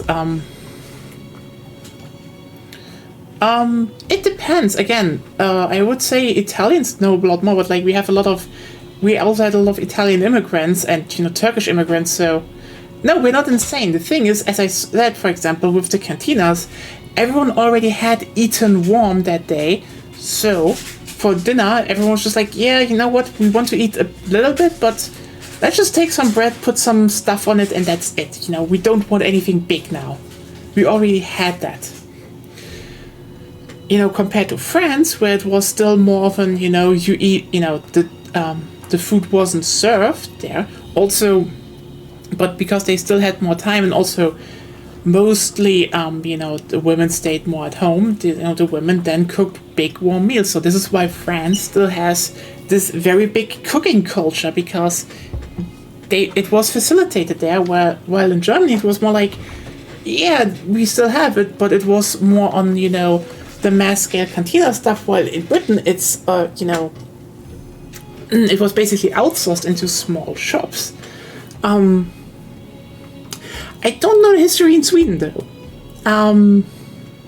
But I think it's probably similar more to France from what I see.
Okay, so it can't be that bad.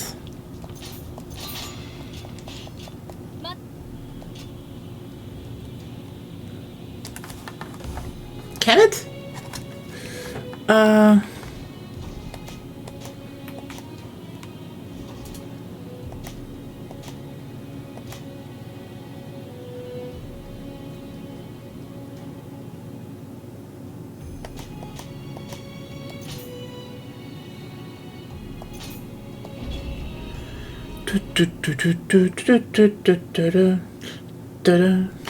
Doing some side missions, so I have more Amrita, and I can actually level up to level 120.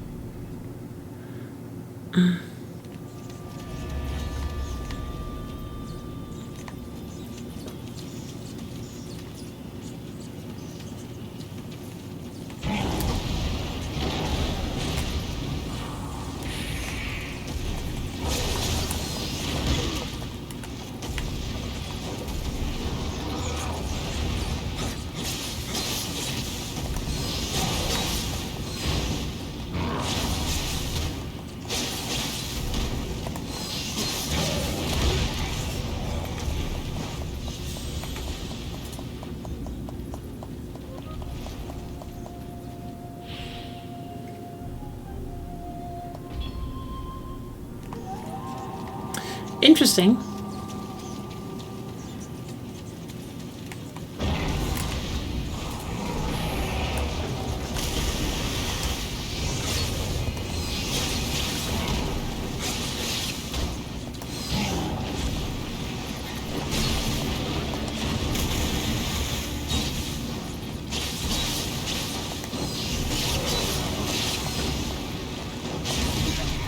Oh.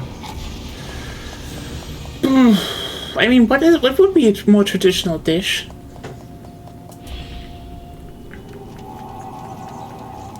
I mean, then again, you know.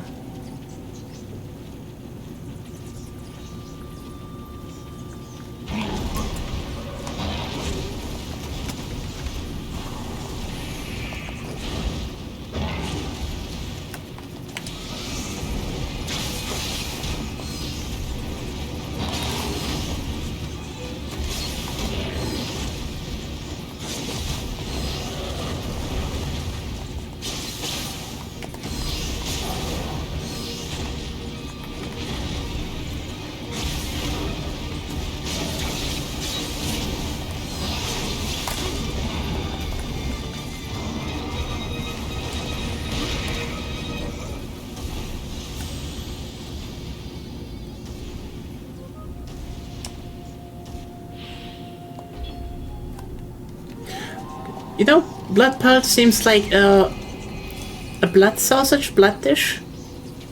Those are very common.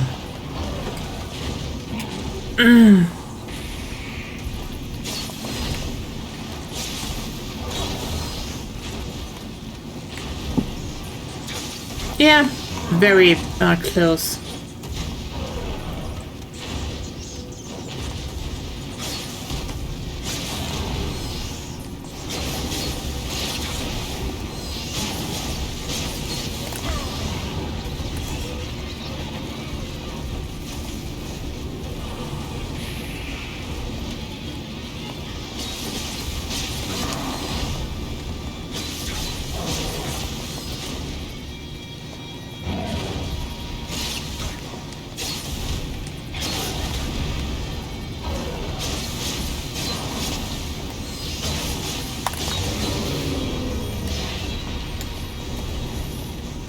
Yeah, sorry, this is just farming for...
Ooh, a new green sword.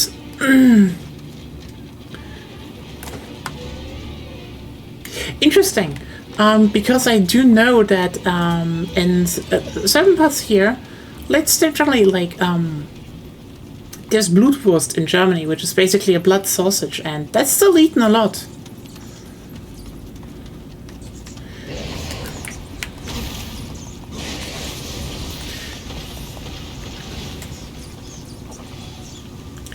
I mean, some things have, you know, decreased, like, for example,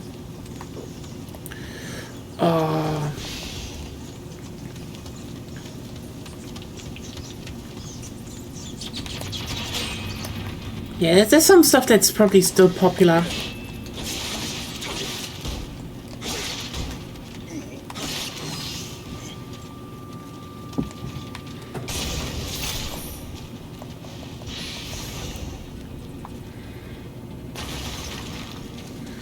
So where's that cover? Ah, there we go.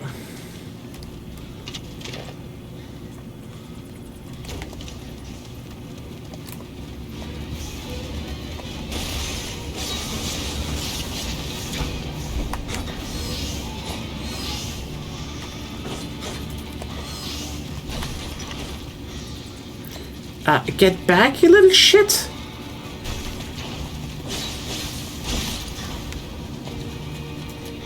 Hello.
Oh.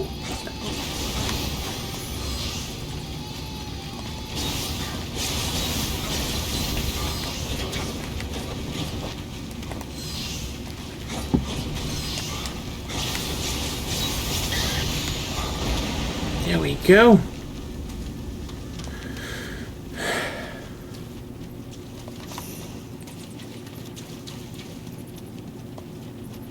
Maybe, but like, I don't know, interestingly here, like, I think at least with immigrants in Germany, there was like a much more of a mixing, as in, you know, a lot of, people with immigration background, like, they still ate their traditional stuff, but they also ate a lot of German stuff, like, knowing people were from Vietnamese families or Turkish, so they all eat German stuff. I think one of the most famous things that happened, there was an interview recently with a kid from Syria who was like, I don't want to go back to Syria. The food there is bad. I would die. And you're like, yes, we got him. Full assimilation. Yeah, so level 120. That is definitely a lot better for tomorrow, I would say. Then we can definitely start working our way through it. God, why is it worse?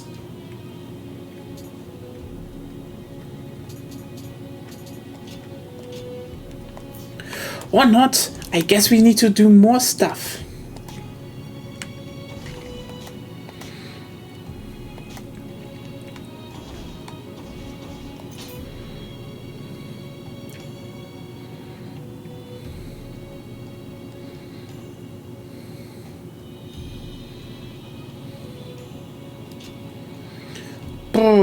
should I still do that? I don't think so.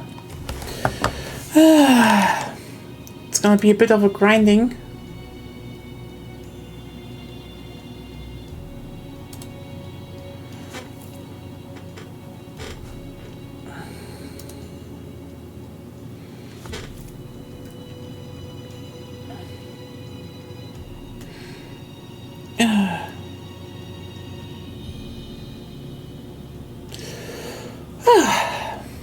So I guess the next tomorrow will be a bit more. I grind a few more levels in New Game Plus, and then I go back to the DLC. Hopefully that is gonna be a bit more, bit nicer of a curve then. Yeah. And all of that is going into hard because I do want to have the maximum bonus damage on my weapon, obviously. It is a plan, yes. So yeah, tomorrow more Nioh, because we will first finish Nioh before I go on to Prey. Also, yeah, I want to say one thing about the British stuff. Like I talked a lot about, you know, how, you know, work cultures and you know, and workers' food impacted, you know, food cultures. Like, and again, some regions, even here, like they just preserved a lot more of their food culture. While in Britain, I think it eroded a lot because the sad part is you had too much of an aristocracy, Britain. That was your main problem, actually. I'm not even joking about that. Like, see, the thing is that the biggest problem British food had is that. You know, as I said, the workers' food was basically pushed into the whole aspect of, you know, people that didn't have money, so you did a lot of basic stuff. The people that had money to also import the spices were the rich people. But they stopped employing the people, and they didn't have the money to get spices, so a lot of that just got lost. Meanwhile, in Germany and so, you know, you had a lot more stuff that stayed. I mean, it is still a thing, you know, where you need to find where you want to, where you do what, but still, also there was just a bigger restaurant culture in general, of just preserving dishes in a lot of regions here, like. And that simply added to a lot of stuff. But overall, the thing is just, you Brits are literally the only people in all of Europe who are like, yeah, no, this one is actually amazing. And everyone should just agree. Like, here's the thing. The thing is, we're not even saying, you know, your food probably will taste bad. Like, I've been to London. I've eaten at a chip shop. It's fried food. It's delicious. It's fried food. But like going to Greece and just being like, no, why don't we have our food? It's like you're the only ones that are weird about it. Also, hello Lena. Welcome. Just swooping into the final parts of the stream. Oh yeah. How was your day, by the way? I think today was the party and such. Do want to ask you later something, because I'm gonna do one stream intermission the next days, and if you can, I'm nearly done for the night. Yeah. Did some more leveling, because I think the next days is just gonna be like getting my base level up, so the DLC is not gonna be as frustrating. So yeah, I had this, I had an idea for something I do want to still do, and I kind of want you to have on there, on it, for obvious reasons I can show you later. The frankly insane amount of UK people seem to think they're still living in the heights of the empire. Yeah, that is probably the weirdest part about it. It's like, and you know what the funniest bit about that is? It's like, the proletarian empire. The proletarians' idea of an empire, as in, we imposed everything onto them. And like, here's the thing. The British aristocracy imposed themselves onto Indian people. They imposed themselves on a lot of people that didn't ask for it, because British aristocracy sucks. British aristocracy didn't go and were like, where are my sausages? Because British aristocracy was like, okay, here's food. Maybe make it a bit more palatable, but I do want to try your local food. They had at least some respect for the natives before they gunned them down. Okay, this is getting dark, but this is how you wear. Like, this is how, like, I'm getting currently there's this dumb ad going around from Airbnb of like, travel was an adventure once and now it's a checklist, and then they just like suggesting a checklist, but also like, oh yeah, travel wasn't a checklist. What was it then? Yes, so servants, we will arrive tomorrow in Bombay. Please check all my weapons, because the next days I have a checklist of killing natives, killing tigers, killing natives, and killing natives on tigers, if they exist. Because that was fucking Britain. That's just them. The true British heritage robbery, yes. The robbery was on the 4th day. You got to try the native suit so you can steal it later and claim it to came up with it yourself. Also, we Dutch also get a little bit weird about it. Not to a demanding level, but apparently plenty of Dutch people who go to the Mediterranean will insist on bringing breakfast stuff like peanut butter and chocolate sprinkles and such. They want to go to the sunny beach areas, but have no interest in eating local food. What the fuck? What the fuck? Like, listen. I know I didn't grow up in like the most average family, even for German stuff, but like, I know a lot of people who are like, they went to Mallorca, and to Mallorca, and if they went to Spain, they wanted to eat the Spanish food, and if they went to, if you went to Italy, it was like you eat Italian food, and if you went to Greece, you eat Greek food, because like, okay, is it because we are not weird about immigration? Oh shit, is it really because we're oh god, no.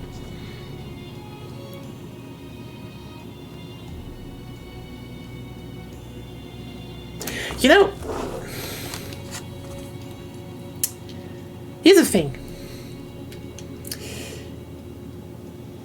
There's a weird thing I always heard, and I always was like, I don't know how much I can say to that, but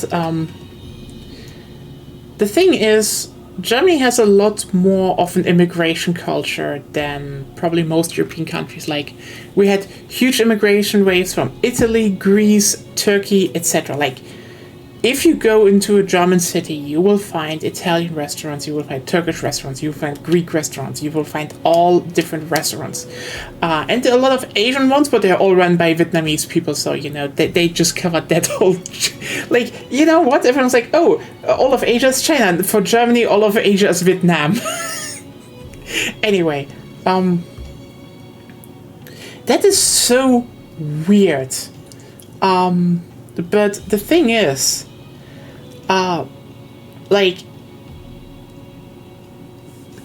Italian, Turkish, Greek, all of those different foods are just considered normal stuff here.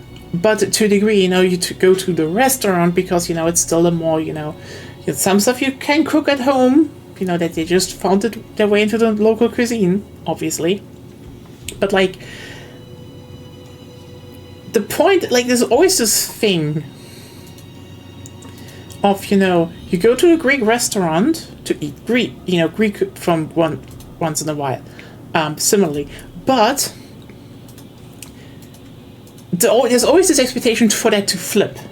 You go on holiday in Italy because you want to eat Italian food 24/7, except on that one day where you maybe spot like a German bakery or German restaurant. You're like, Hey, look, this is the exotic food here, and you go into it for the novelty. That is how people go on holiday here.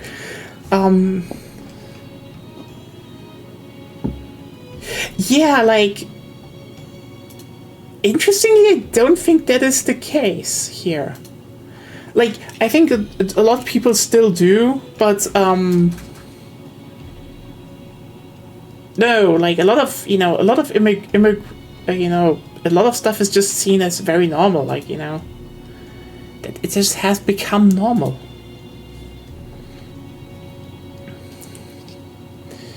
Then again, I there's one interesting thing I keep hearing, like over the, so sometimes you stumble over videos about people that move to Europe, especially Germany,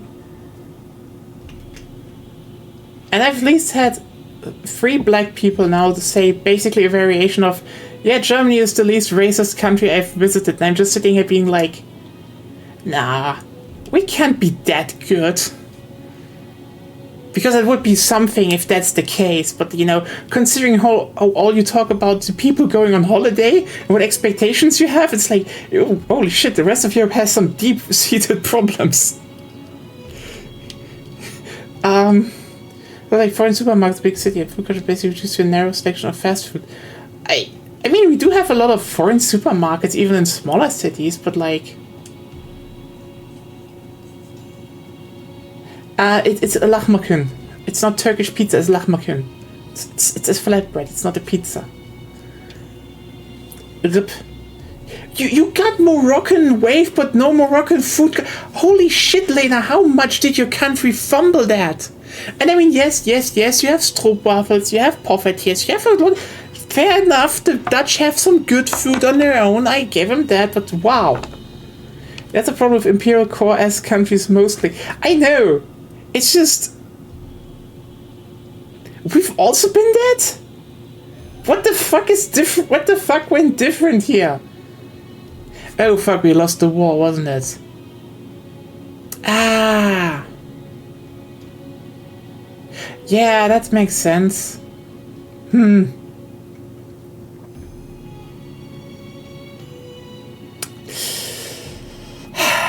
It's interesting, if you order a Turkish pizza at a doner shop here, you actually get a pizza with doner meat on it, not lahmacun. Yeah, that's the thing. We kind of lost the war, and then a lot of people just, we just needed workers because we had a big economic boom, and then we just had like massive immigration waves, and I guess we weren't shitty about that because we all were like, 20 years ago is still very fresh in the mind.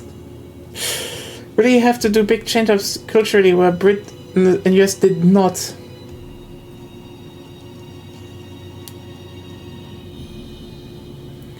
Damn. Yeah, I said we have a lot of Vietnamese people, but that is thanks to East Germany actually. I have some realizations now. Oh god.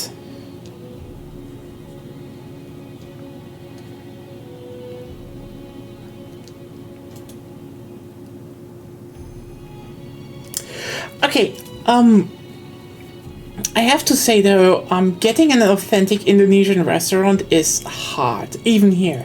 Again, most of them were always same Asian cuisine places by Vietnamese people, and now they're more like, let's actually make different, like specialized Asian cuisines. Like, I know where I grew up, they started having a Mongolian restaurant, but that was actually run by Mongols, so that was cool. I know we have one here around the corner that is hot pot and I think Szechuan kitchen, so they're very specific about which one they have there, so yay!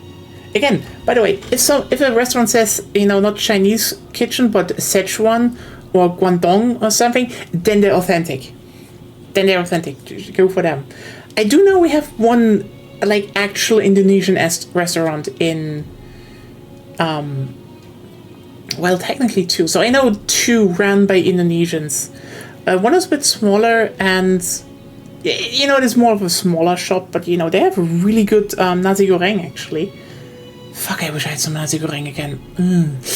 Anyway, and the other one is actually doing, you know, really authentic Indonesian food, and it tastes amazing.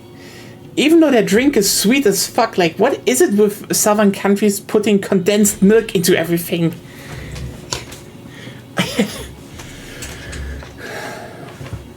Yeah. No, I mean, we have one actual here. I know an actual Indonesian restaurant run by Indonesians serving Indonesian dishes. I can even post some pictures of it later in the Discord, so can you see I was there. It's actually original food.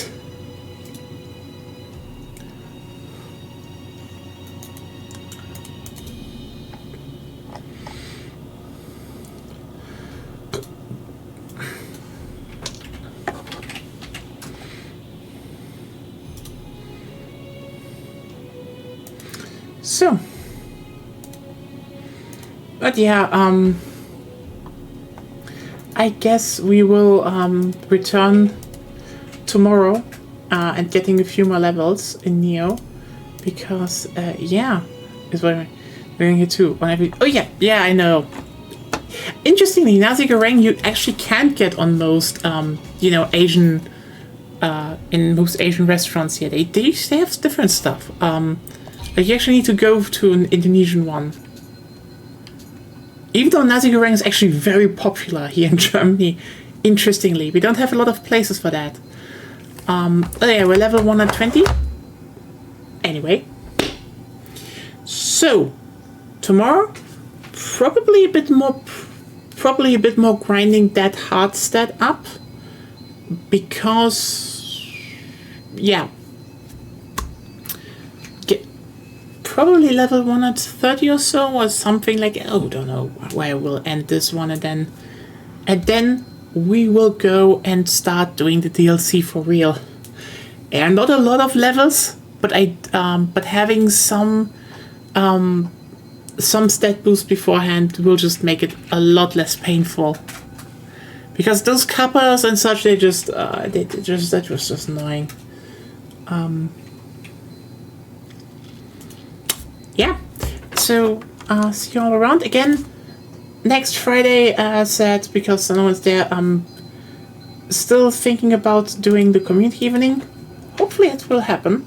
And yeah, see you around, everyone, and have a good night. And yeah, see you tomorrow. Bye.